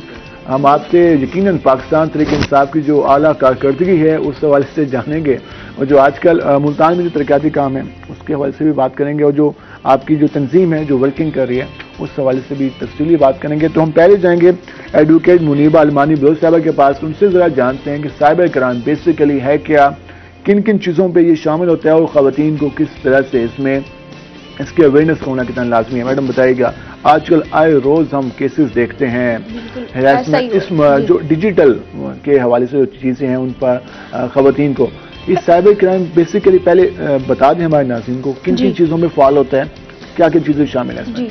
इसमें साइबर क्राइम पहले तो हम ये देखेंगे है क्या चीज़, लोगों को अवेयरनेस नहीं है इस बारे में। साइबर क्राइम ये चीज़ है डिजिटल बेस पे, इंटरनेट पे कोई भी आपको थ्रेट कर रहा है, ब्लैकमेल कर रहा है, कोई ऑफेंस हो रहा है तो वो हम साइबर की चीज़ों में आता है। जैसे कहते हैं हाँ भी आपकी पिक्स हैं, हमारे पास आपका डाटा है और उसके बाद आपका इनाम निकला है, वो इसकी भी डिफरेंट इकसाम है। तो आपका हम ये शेयर कर देंगे, ऑनलाइन शेयर कर देंगे, आप हमारे साथ किसी रिलेशनशिप में आ जाएं। इस तरह ख़वातीन है वो इज्जत के डर से इसको किसी सोसाइटी के सामने मूव नहीं करती, कंप्लेन नहीं करती। तो साइबर क्राइम है ये ख़वातीन के हवाले से ये बहुत अच्छा फोरम है कि आएँ, इसके में प्राइवेसी रखी जाती है आपकी और आपको बुलाया जाता है, प्राइवेसी रख के आपकी जो इश्यूज़ हैं वो हल किए जाते हैं। जो आपको थ्रेट कर रहा है, ब्लैकमेल कर रहा है, मैसेजेस कर रहा है, आपकी फेसबुक पे, इंस्टाग्राम पे जो भी डिजिटल फोरम है उसको इस्तेमाल करके आपके इश्यूज बन रहे हैं फैमिली में भी, तो हम उसको हल करवाते हैं एज ए लॉ। इसमें हल कर एक जो चीज मैं जानना चाहूंगा, हमारे नाज़रीन भी जानना चाहें, अगर कोई शिकार हो जाता है, अगर कोई अपनी तस्वीर भेज देता है, अब उसे बार बार डिमांड की जाती है, अब ठीक है जो हो गया, अब इससे बचा कैसे जा सकता है, अब इसका हल क्या है? क्योंकि आप लोग कहते हैं कि आप वो उसके पास वो चीजें हैं वो मेरी वायरल कर देगा, मुश्किल होगी, वो मजीद ब्लैकमेल होता है, उससे कैसे बचना है? हम ये कहते हैं जो विक्टिम है हम उससे कहते हैं आप विक्टिम नहीं हो, आप सर्वाइवर हो। आपने खुद को सर्वाइवर समझना है। अगर आपके साथ ऐसा हो गया, दूसरों के लिए आप मिसाल बनो, आप कंप्लेन करो, हम आपके साथ हैं। जो बंदा है हम उसको पनिशमेंट दिलवाएंगे, उसकी लॉ के जरिए उसको हम अरेस्ट करवाएंगे, उसकी जो तस्वीरें हैं वो रिमूव करवाएंगे, डिलीट करवाएंगे। और आपने घबराना नहीं है इस बात से, बल्कि आपने कंप्लेन करनी है और हम आपके साथ हैं। साइबर क्राइम जो है इसमें लॉ एक्सपर्ट बैठे हैं और बहुत अच्छी टीम, मुल्तान विंग की मैं बात कर रही हूँ, बहुत अच्छी टीम यहाँ पे बैठी है। वो कॉन्फिडेंशियल रख के आप कंप्लेन करते हैं तो आप कॉन्फिडेंशियल रख कि आपके मसाइल हल करते तो हैं। आपके पास डेली बेसिस पे केसेस आ रहे हैं? जी, अब जो मुल्तान में मैं साल की बात करूंगी, अब तक 18,000 कंप्लेंट्स आ चुकी हैं। 18,000 कंप्लेंट, 18,000 साइबर क्राइम के, और इसमें साइबर क्राइम में वुमेन हैरेसमेंट हो गया, चाइल्ड पोर्नोग्राफी हो गई, फाइनेंशियल फ्रॉड हो गया। लोग आजकल वो फेक इंटरव्यूज के जरिए आपको बुलाते हैं और कहते हैं आपका इंटरव्यू, वहां पे आपने देखा होगा बहुत सारे केसेस हो रहे हैं, तो ये भी उसमें आता है। 18,000 कंप्लेंट मुल्तान रीजन की बात जी, कर रहे हैं? मुल्तान रीजन की मैं बात कर रही हूँ अभी तक। तो ये 1 साल की बात कर रही जी, है, तो जी। बहुत ज्यादा, मतलब कि रोजाना की हम देखें तो ये तो 100 प्लस हो रही है। क्या जी, हो रहा है जी, माशरे बस में? ये है माशरे में, असल में जब कोविड का सिलसिला चला था तो उसमें बच्चे और हमारे बच्चियां स्कूल कॉलेजेस यूनिवर्सिटी बंद होगी, इसका जो शिकार हो रहे हैं वो टीन एजर्स हो रहे हैं ज्यादातर। और इसमें बच्चे और बच्चियां, उनके पास स्कूल कोई एक्टिविटी नहीं थी, मोबाइल का यूज इस्तेमाल ज्यादा था, इंटरनेट का, लैपटॉप्स का, उसमें उनकी शेयरिंग ज्यादा हो गई। तो उन्होंने एक्टिविटी कम होने की वजह से मोबाइल ज्यादा यूज करना शुरू कर दिया और ब्लैकमेल उनको ज्यादा हुए और इसका शिकार विक्टिम ज्यादा तो बढ़े। अब जिन लोगों ने कंप्लेंट की जी, वो किस तरह से आप बेहतर फील कर रहे हैं? अब जिनने कंप्लेंट की, मेरे पास एक लड़की आई, मैं आपको ये मिसाल दूंगी, मेरे पास एक लड़की आई, वो कहती है कि एक लड़का है उसने मेरा जीना हराम कर दिया है, मैं उसकी कॉल नहीं अटेंड करती, वो मुझे 8 बजे कॉल करता है, 8 बजे का अगर 1 मिनट बनता है वो कहता है, तुम गाली दे के मुझे कहता है तुम ऐसी लड़की, तुमने मेरी कॉल नहीं अटेंड की। वो मेरे पूरे घर वालों को कॉल करता है, वो एक मेरी खाला बैठी है बहावलपुर में बैठी है, वो उसको कॉल करता है, देखो तुम्हारी भांजी मेरी गाली दे के तुम्हारी भांजी मेरी कॉल नहीं अटेंड करी, मैं जिस स्कूल जाती हूँ मेरी प्रिंसिपल, मेरे पीए, सारे सबको। अब उसकी वो थी, मैं कंप्लेंट साइड से थी, तो मेरे पास आई कि आप हल करवाएं, और मैं इतना डिप्रेशन की शिकार हूं, मैं दिल करता है मैं सुसाइड कर लूं। मैंने कहा नहीं, आप परेशान ना हो, अब मैं आपके साथ हूं। मैंने उसका केस लड़ा, उसकी मैंने जमानत खारिज करवाई सीनियर सिविल जज क्रिमिनल डिवीजन से, एडिशनल सेशन जज से, अब हाई कोर्ट में केस चल रहा है, इंशाल्लाह उसकी वहां से भी अब वो रिलैक्स है। कहती अब इतने अरसे बाद, कैन यू इमेजिन 6 years वो ब्लैकमेल होती रही, उसे ब्लैकमेल करता रहा, उसे कहता डिमांड करता था मुझे पैसे भेजो, मुझे पिक्स भेजो, तुम्हारी पिक्स से मैं वायरल कर दूंगा, और 7 साल बाद कहती आज का दिन है, मैं सुकून की नींद सोई हूँ। ये 47 में यकीन आगाही का होना काफी लाजमी है, जी, अवेयरनेस इसमें काफी ज्यादा लाजमी है कि लोग एतमाद कर सकें और वहाँ पे जाकर अपना केस वो करें, उसमें इंसाफ हासिल कर सकें। हम मजीद भी इस सवाल से बात करेंगे। हमारे दूसरे मेहमान हमारे साथ मौजूद हैं, शेख वाजिद शौकत साहब, क्या हाल है आपके? जी अल्लाह, सुनाए कैसी जा रही है पाकिस्तान तहरीक इंसाफ मुल्तान में? जी जबरदस्त जा रही है, जबरदस्त है मुल्तान में। अवाम मुल्तान में क्या पूरे पाकिस्तान में देखें न्याय साहब कि ये वाहिद ऐसा टेन्योर है कि जिसमें तरक्याती काम बेहद है मुल्तान। लेकिन जो घी का रेट है वो 320 पे पहुंच चुका है, और जो वो आप भी जानते हैं और मैं भी जानता हूं कि इस वक्त ओवरऑल आपकी मईशियत जो है, और आप ही की नहीं तरक्की याफ्ता तमाम ममालिक की मईशियत पिछले 2 साल से, जब से ये कोविड की वबा हम पे नाजिल हुई है, हम पे ये आई है, और अल्लाह ताला हमें इससे महफूज रखे आइंदा भी, और ये इसने तरक्की याफ्ता ममालिक की भी मईशियत को बर्बाद कर दिया। तो हम तो फिर भी तरक्की पजीर मुल्कों में हमारा शुमार है, तो यहाँ की मईशियत डेवलपमेंट की बात कर रहे हैं, कौन कौन से मेन प्रोजेक्ट जारी हैं? देखिए आपके मुल्तान शहर में सीवरेज का जितना बड़ा मसला था वो आज तक किसी गवर्नमेंट ने हल नहीं किया। वाहिद पाकिस्तान तहरीक इंसाफ है जिसमें शाह महमूद कुरैशी साहब और आमिर डोगर साहब की काविशों से आज पूरे मुल्तान में सीवरेज का जाल बिछा हुआ है। जहाँ सीवरेज डलती है उसके बाद हमने देखा अपनी इस पॉलिटिकल लाइफ में कि कई साल जो है वहाँ सड़कें नहीं बनती थी। हाँ, बिल्कुल। और आज आप देखें कि सीवरेज डलने के 6 महीने के बाद वो नया रोड बन जाता है, और वो सारा निजाम इतना जबरदस्त तरीके से 10 अरब रुपए का फंड है मेरे ख्याल में वासा के पास, जो देखें बिल्कुल वो है। ये फंड्स पहले भी आते रहे हैं, फंड्स पहले भी आते रहे हैं। आप 30 साल की हिस्ट्री उठा लें कि 30 साल में आज तक इतना सीवरेज पे काम नहीं हुआ, इतनी सड़कें तामीर नहीं हुई जितना इस 3 साल के दौरे इक़्तिदार में पीटीआई के काम हुआ है। सीवरेज के हवाले से तो आप कह रहे हैं, उसके अलावा जो अगर हम लोग गिला करते हैं, लोग ये गिला करते हैं कि जो साबका हुकूमत थी कोई ना कोई प्रोजेक्ट नज़र आता था। अगर हम तहरीक इंसाफ से पहले बात करें, बख्शम मुस्लिम नून की, तो मेट्रो का प्रोजेक्ट सामने आया। उसके अलावा अगर पीपल पार्टी की बात करें तो उसमें हमने देखा कि बेनजीर इनकम सपोर्ट, उसके अलावा प्रोजेक्ट जुलाई के दौर देखें तो उसमें हम 1122 का प्रोजेक्ट पाकिस्तान तहरीक इंसाफ ने क्या किया, कोई एक प्रोजेक्ट जिस पे वो मिसाल दे सकें कि हमने पब्लिक तक पहुंचे। आप हेल्थ कार्ड को देख लें, आप अभी तक हेल्थ कार्ड का सिस्टम मुकम्मल तो लॉन्च नहीं हुआ, सर चल तो रहा है। एक उन्होंने इनिशिएटिव ले लिया है, मुख्तलिफ सूबों में, दूसरे सूबों में चलता हुआ वो आ रहा है, और पंजाब में भी काफी घरों में वो पहुंच चुका है। और इंशाल्लाह मेरा जो मेरी इल्म है लाख लोगों को मिल चुका है। मेरे जानता ख्याल है कई लाख लोगों को मिल चुका होगा। ये होगा आपको आपसे नहीं, मुझे सही नहीं, मैं वाइस प्रेसिडेंट हूँ। वाइस प्रेसिडेंट, हाँ जी। तो ये अभी मार्च के एंड तक पूरे सूबे पंजाब के हर घर में हेल्थ कार्ड होगा। ठीक है। जो हमारे सीएम की ने अनाउंसमेंट की है बुज़दार साहब ने कि वो मार्च तक पंजाब के हर घर में जो है वो हेल्थ कार्ड मौजूद होगा और आपका जो शनाख्ती कार्ड है वही आपका हेल्थ कार्ड नंबर होगा। एक सरबरा को वो जो हेल्थ कार्ड का क्राइटेरिया है उसमें वो उसको डाल देंगे और वो सरबरा, हर फैमिली का सरबरा अपनी फैमिली को उससे फैसिलिटेट करा सकेगा। चलिए, एक अच्छा प्रोजेक्ट होगा, हम भी उम्मीद करते हैं कि जल्दी से ये शुरू हो। मैडम, जिस तरह हम बात करते हैं साइबर क्राइम के हवाले से, आपने एग्जाम्पल दी भावलपुर की, उसके साथ साथ ये तो जिस तरह आपने बताया 18,000, ये यकीन है मेरे लिए और सब सुनने वालों के लिए काफी ज्यादा शौकीन है। 18,000 एक साल में कंप्लेंट्स आई, उसमें हजारों खवातीन भी शामिल होंगी। इसमें पूरा डिवीजन इसमें है, हजारों खवातीन, ज्यादातर खवातीन ही हैं। और दूसरी बात मैंने एक और ये इसमें देखा है, ट्रेंड है कि लॉटरी निकली है आपकी, जीतो पाकिस्तान से आपका इनाम निकला है, तो उसमें फाइनेंशियल फ्रॉड में बहुत ज्यादा केसेस आ रहे हैं। अब मैं कल ही मेरा केस लगा हुआ था क्रिप्टो करेंसी के हवाले से, तो बिटकॉइंस वगैरह हो गए, तो उसमें लोग 1 करोड़ 25 लाख का केस था, वो फ्रॉड हुआ है उसमें और 100 विक्टिम्स हैं। अब देखें, लोग इन्वेस्ट कर रहे हैं, उनको अवेयरनेस नहीं है कि इसमें नहीं करना भाई, ये लीगल नहीं है, इलीगल। इस हवाले से हमारी बात हो रही थी, अभी तक उसकी पेंडिंग में है। तो ये क्रिप्टो के हवाले से आज के नौजवान भी एक उससे शॉर्टकट ढूंढ रहे हैं, क्योंकि नौजवान कहते हैं कि आप कारोबार में पैसा लगाना और उसके बाद इनकम आना, तो क्रिप्टो में वो सोशल मीडिया पे चल रहे होते हैं, ग्रुप्स बन गए हैं, व्हाट्सएप ग्रुप बने हुए हैं, उसके अलावा फेसबुक लाइव आते हैं, वो बताते हैं।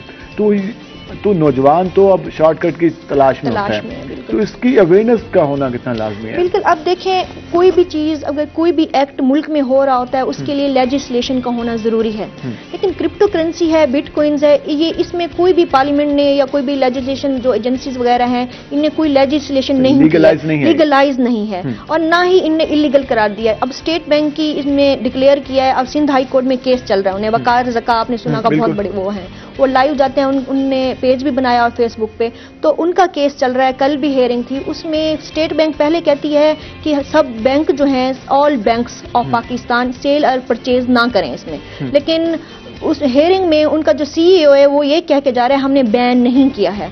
तो ये सारा मामला ये मतलब एक लटका हुआ है, इसमें कोई लेजिस्लेशन नहीं है, पनिशमेंट नहीं है। जब तक पनिशमेंट नहीं होगी, लेजिस्लेशन नहीं होगी, तब तक ये ऐसे होता रहेगा, लोगों के साथ फ्रॉड होते शक्ल दे दें तो उसमें पता होगा क्या इसके कवायद और ज़वाबित क्या है। अभी तो मालूम नहीं है कि किस तरह से वो सारा सिलसिला जारी है।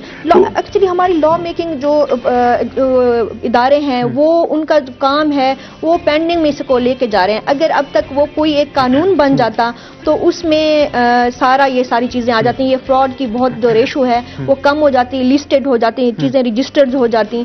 तो मैं कहती हूँ ये हमारे लेजिस्लेशन की कंप्लेंट करने का क्या तरीकाकार है?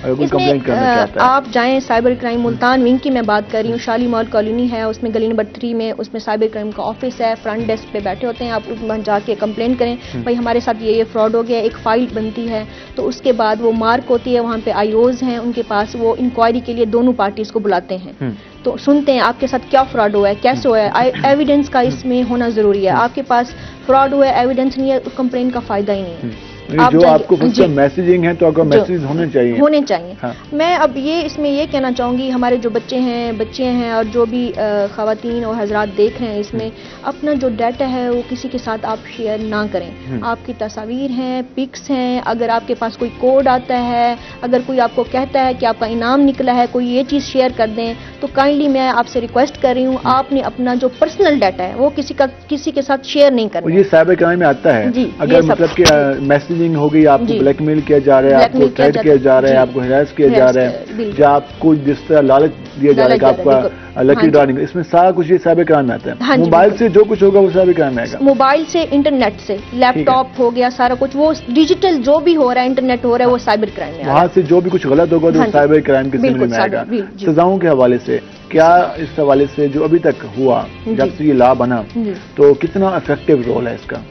क्योंकि हम अक्सर कहते हैं कि कानून साजी होगी लेकिन अमल दमन नहीं होगा, इम्प्लीमेंटेशन नहीं है, तो इसमें कितना वो है? जी, अब मैं आपको मिसाल देना चाहूंगी कि साइबर क्राइम वैसे मुल्तान विंग बहुत अच्छा काम कर रहा है। कंप्लेंट्स अगर इतनी आ रही हैं तो काम हो रहा है, तो लोग कंप्लेन कर रहे हैं, इसमें ये है, लेकिन लॉ एंड ऑर्डर जो है, पनिशमेंट जो है वो इसकी मैं समझती हूँ कम है। इसमें पनिशमेंट इतनी ज़्यादा नहीं है। लोग चलें 1 माह 2 माह 3 मंथ्स, ज़्यादा 4 मंथ्स या 1 ईयर 2 ईयर्स के बाद बाहर आ जाते हैं, फिर उसके बाद वही काम सिलसिला वगैरह हो रहा है। नहीं मिलती है जमानत पे? नहीं, जमानत पे आ रहे हैं, जमानत पे आ जाते हैं, फिर वही काम शुरू कर देते हैं। जो हम शुरू से कहते हैं, जो हमारा पुलिस का सिस्टम है कि पहले से वो उसकी FIR के हवाले से प्रॉब्लम होता है, वो ठीक तरह से केस नहीं बनता नहीं होता। यहाँ प्रॉब्लम भी वही है, यहाँ प्रॉब्लम बिल्कुल सेम वही प्रॉब्लम है। अब मैं ये रिक्वेस्ट करना चाहूंगी, बल्कि मैंने ये सोचा हुआ है कि हाई कोर्ट में हम रिट करते हैं, वहाँ पे साइबर क्राइम विंग है, वहाँ पे खवातीन का अमला बहुत कम है, जो इन्वेस्टिगेशन ऑफिसर्स हैं वो मेल हैं। मैं ये रिट अब करना चाह रही हूँ कि जो भी फीमेल कंप्लेंट आए वो फीमेल के पास जाए, क्योंकि उनके पास पिक्स होती हैं, डाटा होता है, वीडियोज है, वो फीमेल ही उनको डील करें। अब एक लड़की है, कंप्लेन लेकर आए, आगे मेल बैठा है, तो हमारा इस्लामिक सोसाइटी है, उसमें वो किस तरह से एक्सप्रेस करें? फिर उससे खतरा होगा कि पहले में मैं इसका शिकार हुई हूँ, दोबारा से हो सकती हूँ। बिल्कुल दोबारा से हो सकती हूँ, तो ये इंशाल्लाह हम जी इसमें यकीन इस पर बात होनी चाहिए। शेख साहब, जिस तरह हम बात कर रहे थे तहरीक इंसाफ के हवाले से, अगर जिला मुल्तान की बात करें, मुल्तान सिटी की बात करें, तो इस हवाले से आने वाले दिनों में कोई वर्किंग और कुछ स्पोर्ट के हवाले से एक्टिविटी कोविड ने बहुत मुतासर की है, कोई इस हवाले से इरादा है कि कोई इस हवाले से वर्किंग बेहतर बनाई जाए? नौजवान तो 65% आपके साथ हैं, थे, अभी तो मैं नहीं कह सकता, तो क्या कहते हैं, उस पर क्या करना चाहिए इसमें? नहीं, इंशाल्लाह अभी भी हमारे साथ है और आइंदा भी आप देखेंगे हमारे साथ ही होंगे। नहीं, अब नौजवान कहते हैं कि हमारी हुआ क्या है, अब गिला तो आपको मिलता होगा। देखें, ये किसी को भी नहीं पता था कि ये कोविड जो है वो इस तरीके से हमारे सरों पे जो है वो आ पड़ेगा।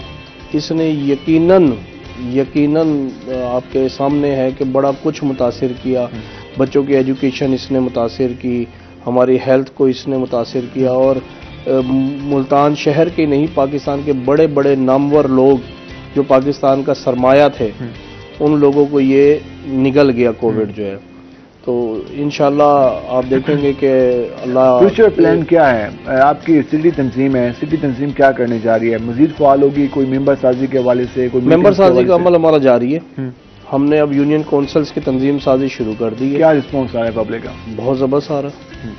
आप यकीन करेंगे हर यूनियन काउंसिल में, लेकिन कंटोनमेंट का इलेक्शन होता है, वहाँ तो रिस्पांस जो नजर आया सबके सामने। देखिए, कंटोनमेंट का इलेक्शन, आप ये लोकल बॉडी जो हमारे इलेक्शन है, कंटोनमेंट बोर्ड का इलेक्शन हमेशा से जो है वो डिफरेंट रहा है, और वाहिद वो एरिया ऐसा था कि जहाँ पे नून लीग का सिर्फ एक कैंडिडेट था, जबकि जो साबिक नून लीग का टिकट होल्डर था, वाइस चेयरमैन भी बना, वो भी आजाद हैसियत से इलेक्शन लड़ रहा था। देखिए, आजाद बात तो हुई है कि लास्ट इलेक्शन होता है, फिर भी पीटीआई के 3 लोग वहां से टिकट होल्डर्स थे, नून लीग के पास टिकट होल्डर भी कोई नहीं था वहां पे। लास्ट टाइम जो इलेक्शन होता है उसमें पीटीआई उसमें सीटें निकालती है, जब वो अपोजिशन में थी। आज हुकूमत में है पीटीआई और एक सीट भी नहीं निकालती, और टोटल अगर पूरे कंटोनमेंट की बात करें तो इतने कम वोट हैं कि बता भी नहीं सकते। अगर आप पूरे पंजाब में देखें तो कंटोनमेंट में पंजाब लेवल पर पोजीशन बहुत बेहतर है, जिला और सिटी की कारकर्दगी। लेकिन मुल्तान में मैंने आपको बताया कि यहाँ पे टिकट्स का बड़ा इशू था, झगड़े बड़े थे कारकुनान में, कि जिसकी वजह से पार्टी ने इसको इलेक्शन को आजाद कर दिया। अगर लोकल बॉडी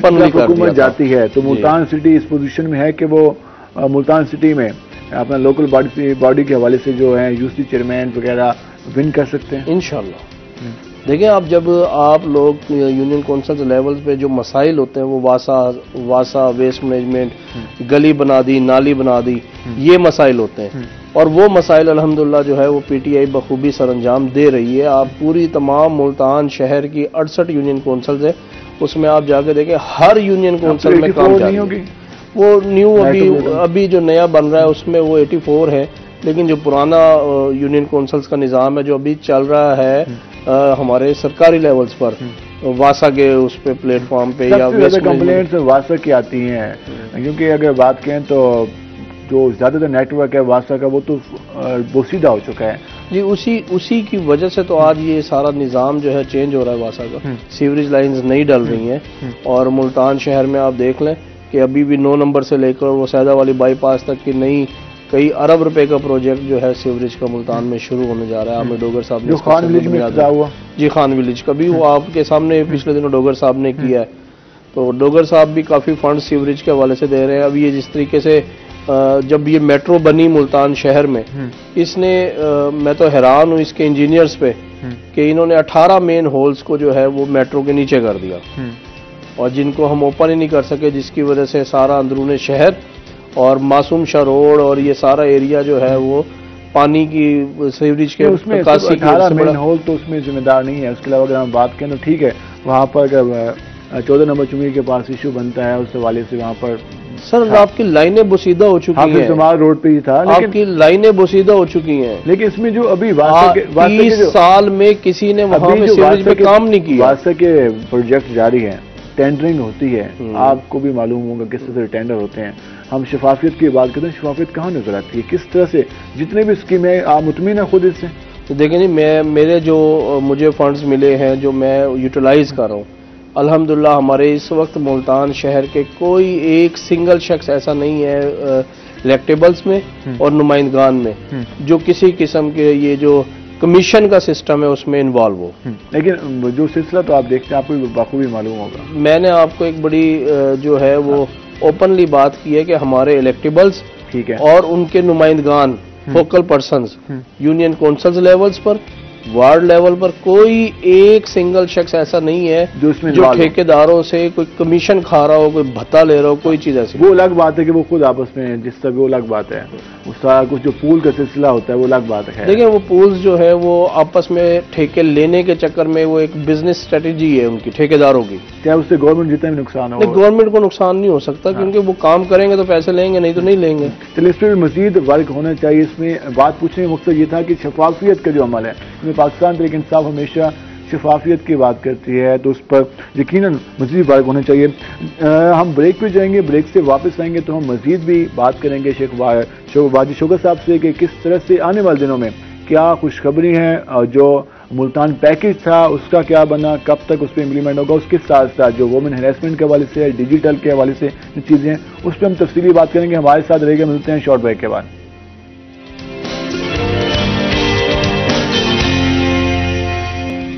वेलकम बैक नाज़रीन। जिस तरह हम साइबर क्राइम के हवाले से बात कर रहे हैं और जिस तरह हमने आपको बताया कि इस साल जो अभी एक साल गुजरा है, साइबर 18,000 कंप्लेंट आई हैं मुल्तान रीजन में, तो इससे अंदाज़ा लगा सकते हैं कि इस पर कितना सीरियस टॉपिक है और उस हवाले से कितना मजीद इस पर काम करना चाहिए। 18,000 एक साल में कंप्लेंट के आने का मतलब ये सिर्फ मुल्तान रीजन की कि रोज़ाना सैकड़ों के हिसाब से, दर्जनों के हिसाब से शिकायत आ रही हैं और ये सिलसिला अभी भी जारी है। इस पर किस तरह से हम कंट्रोल कर सकते हैं? कंप्लेंट का आना मतलब ये है कि ये सिलसिला जारी है, ये जुर्म जारी है, ब्लैकमेलिंग का, हैरेसमेंट का, डिजिटल जो इस हवाले से चीज़ें हैं उनको मिसयूज जारी है।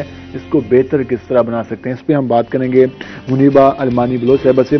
मैडम, जिस तरह आपने बताया कंप्लेंट्स जारी हैं, सेल बनाए गए हैं, वहाँ पर शिकायत आ रही है। अब एक चीज़ है कि ये आ रही है, एक बेहतर चीज़ है कि लोग अब आ रहे हैं। अब दूसरा फैक्टर ये है कि अब इतनी बड़ी तादाद में आ रहे हैं, अब ये कुछ कमी भी तो होनी चाहिए, कुछ हमें भी खुद शऊर आना चाहिए। जो हमें डिजिटल चीज़ें यूज़ करते हैं उसकी हमें भी सेंस आनी चाहिए कि हमने पॉजिटिव किस तरह से यूज़ करना है। इसमें आगाही का होना कितना लाजमी है? मैं एक्चुअली ये समझती हूँ आजकल जैसे इसको जो साइबर क्राइम है इस हवाले से निसाब स्कूल और कॉलेजेस यूनिवर्सिटी लेवल पे इनमें कॉन्फ्रेंस वगैरह या सेमिनार करवाने चाहिए और या निसाब का हिस्सा बनाना चाहिए ताकि बच्चों को अवेयरनेस होनी चाहिए कि ये चीज़ें हैं, आपने ये चीज़ नहीं करनी है। अगर ये कर लेते हो तो इसका जो है इलाज ये है।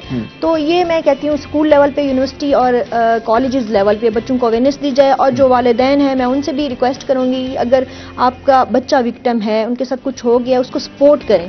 ये नहीं बच्चे ये मैं जानना भी चाहता था, हमारी जो फीमेल हैं, हमारे जो बच्चे हैं, वो मोबाइल का यूज कर रहे हैं जी, यकीन मिस यूज हो गया, बिल्कुल। अब वो ब्लैकमेलिंग का शिकार हो रही हैं। अब वो पहले जाएंगे अपने वालिदैन को बताने, अब वालिदैन को उस मौके पे क्या करना चाहिए? अगर वो पहले ही बच्चा डर के नहीं बताएगा कि यार मेरे साथ, जब वो फीमेल नहीं बताएगी अपनी फैमिली को, अपने भाई को, अपने वालिदैन को, तो वो तो शिकार होती रहेगी। अब वालिदैन का क्या रिस्पॉन्स इस मौके पे होना चाहिए? अच्छा, मैं इस हवाले से ये बताऊंगी कि एक केस मेरे सामने हुआ। एक लड़की थी, अब निश्तर में MBBS कर रही थी, उसने कंप्लेन करवाई, उसने अपने वालिदैन को नहीं बताया। अब वो साइबर में बैठी है, विंग में बैठी है और FIR कंप्लेन हो गई। वो लड़के को हम अरेस्ट करके ले आए, साइबर विंग अरेस्ट करके ले आए। बाद में कहती है मैंने FIR नहीं करवानी, अगर FIR हो जाएगी मेरे पेरेंट्स, मेरी सोसाइटी, मेरे रिलेटिव्स वो मुझे क्या कहेंगे। नहीं, नो, मैंने FIR। और उसी लड़का वो बैठा उसे थ्रेट कर रहा है और ऑन दी स्पॉट उसे कर रहा है। फिर बाद में हम बीच में आए, मैं बीच में आई, मैंने कहा आपके कॉन्फिडेंशियल रखा जाएगा, मैं आपके साथ खड़ी हूँ। तो आप कंप्लेन करें, FIR जो है वो दर्ज करवाएं। फिर हमने FIR दर्ज करवाई, अभी वो लड़का वो अंदर है, उसके बाद अब वो हैप्पी है, जो घर को नहीं बताना चाहती। लेकिन वालिदैन के लिए मैं ये कहती हूँ, वो अपने बच्चों के साथ अगर कोई शिकार हो गया है हादसे का, तो उनके अपने बच्चे हैं, बच्चों से गलतियां होती हैं। इंसान जो है एक तो अशरफुल मखलूकात है, लेकिन उसके साथ खता का पुतला भी है, तो गलतियां तो होनी है। बच्चे हैं तो आप उनके साथ दें, उनके साथ खड़े हों, उनके साथ जाएं, कंप्लेन करें, और उसका जो ये प्रोसेस है उसको बच्चे को कॉन्फिडेंस मिले।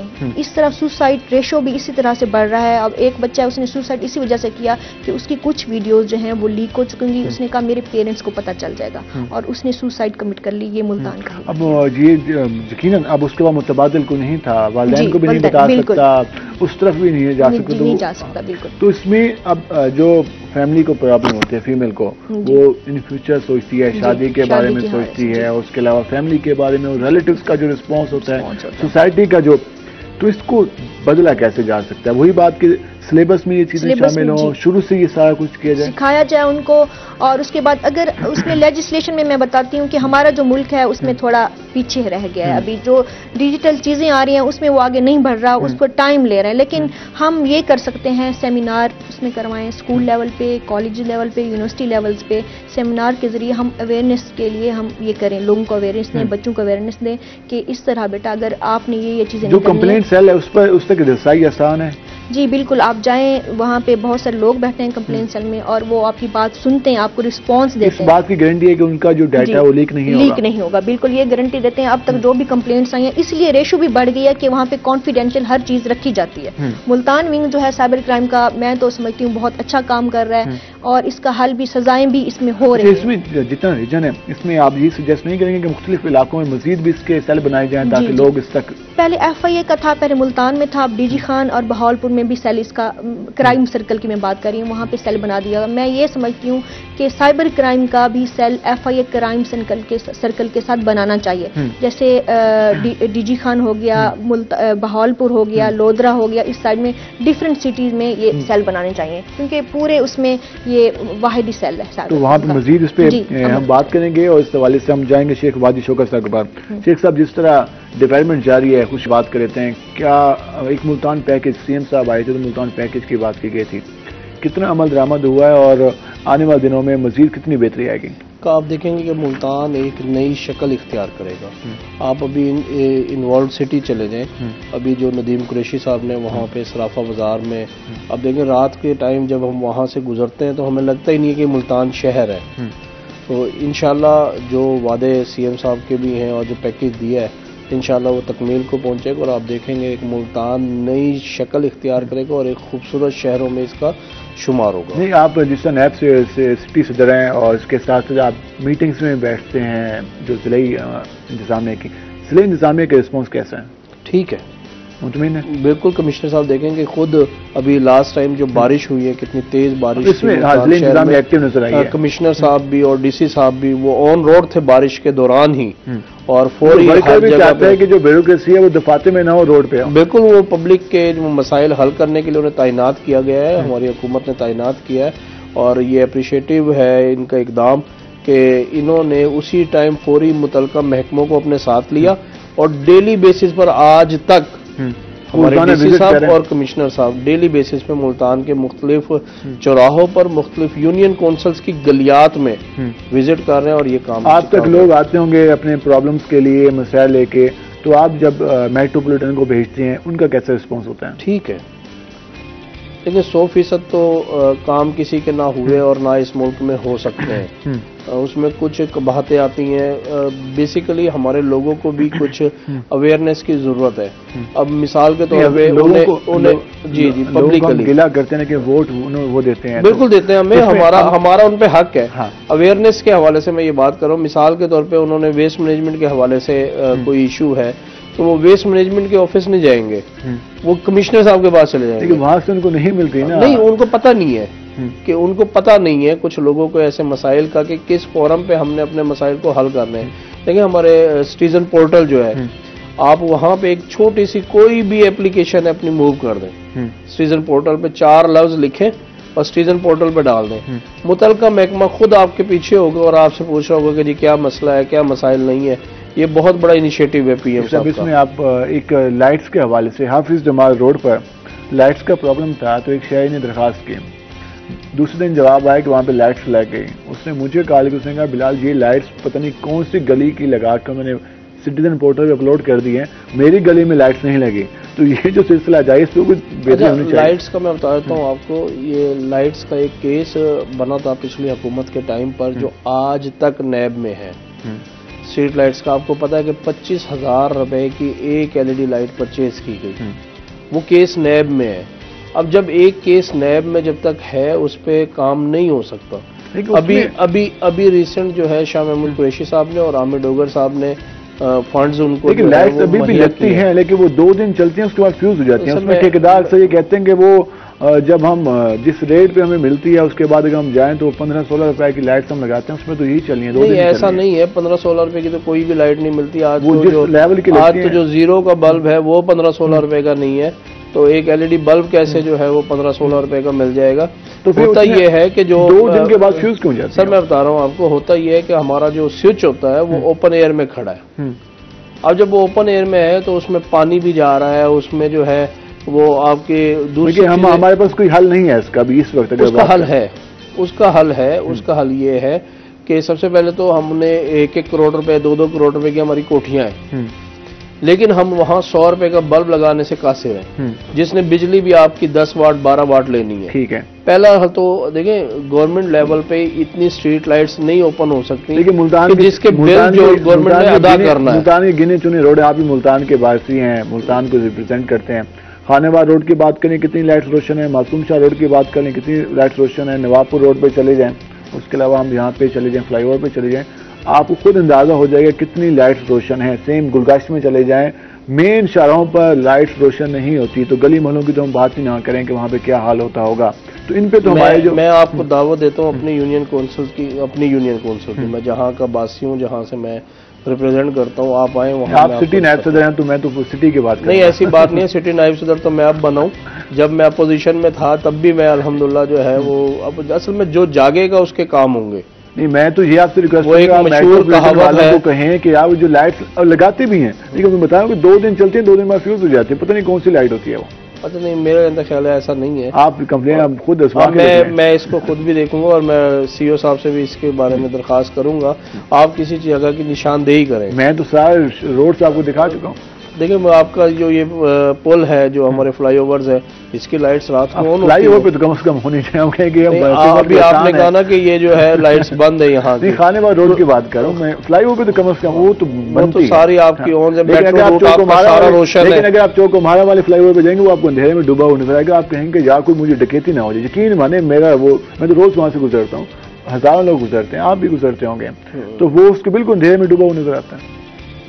चलें खैर, इस पे तो सिलसिला जारी रहेगा। मैडम आपके पास आएंगे। ये जो सारी सूरत हाल जिससे हम बात करें, कंप्लेंट्स के हवाले से बात कर रहे थे, सेल के हवाले से बात कर रहे थे, और ये वालिदैन का रोल जिससे आपने कहा कि वालिदैन को साथ देना होगा अपने बच्चों का, तभी हम कह सकते हैं कि वो जो लोग हैं जो ये शिकार करें उनको सजा मिल सकती है।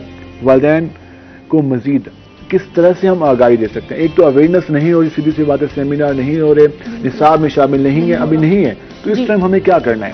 बस अब पहले तो मैं ये कहती हूँ कि वालिदैन चेक एंड बैलेंस रखें अपने बच्चों को, टाइमिंग रखें। भाई आपने इस 10 बजे तक या 9 बजे तक आपने मोबाइल यूज़ करना है, इसके बाद आपने मोबाइल यूज़ नहीं करना है। आपकी ये चीज़, ये डाटा आपने ये मतलब उसमें शेयर नहीं करना है। प्राइवेसी जो है मैं कहती हूँ वो सिस्टम जब से ख़त्म हुआ है ना, तब से ये सारी चीज़ें हमारे वालिदैन जो हैं उनने बच्चों पे चेक एंड बैलेंस जब से ख़त्म किया है और मॉडर्निज्म की तरफ गए हैं, तो तब से मसाइल आना शुरू हुए हैं। तो वालिदैन का भी मैं कहती हूँ इसमें थोड़ा नेगेटिव रोल है कि कोताही उनसे भी हुई है। अब दोनों, एक साइड से कोताही नहीं, दोनों, बच्चा है वो विक्टिम बन गया, उसे हुई, वालिदैन का ये है कि उन्होंने चेक एंड बैलेंस नहीं रखा। अब दोनों को साथ चलना होगा। अगर एक विक्टिम हो गया, वालिदैन उसको सपोर्ट करें, उससे गलती हुई है उसके साथ चलें, उसको कॉन्फिडेंस दें कि बेटा अगर आपसे ये हो गया है, हम आपके साथ हैं, कोई बात नहीं, हम कंप्लेन करवाएंगे, जो आपको ब्लैकमेल कर रहा है, हैरेस कर रहा है, कोई तंग कर रहा है, तो हम कंप्लेन करेंगे, उसको अरेस्ट करवाएंगे, उससे सजा दिलवाएंगे। इसी तरह वो बच्चे को मतलब घर में ही वालिदैन की जिम्मेदारी बनती है, वालिदैन को बच्चों का पर इतना एतमाद होना चाहिए, बच्चों को भी वालिदैन पर इतना एतमाद होना चाहिए कि वो बच्चे जो हैं वो अपनी प्रॉब्लम अपने वालिदैन के साथ शेयर कर सकें। जब वो माहौल होगा तभी जो इन चीज़ों की कमी आ सकती है और उसके साथ साथ जो लोग इसमें मुलविस होते हैं उनको सजा दिलवाई जा सकती है। हम ब्रेक पे जाएंगे, वापस आएंगे तो मजीद इस पर बात करेंगे। हमारे साथ रहेगा, मिलते हैं शॉर्ट ब्रेक के बाद।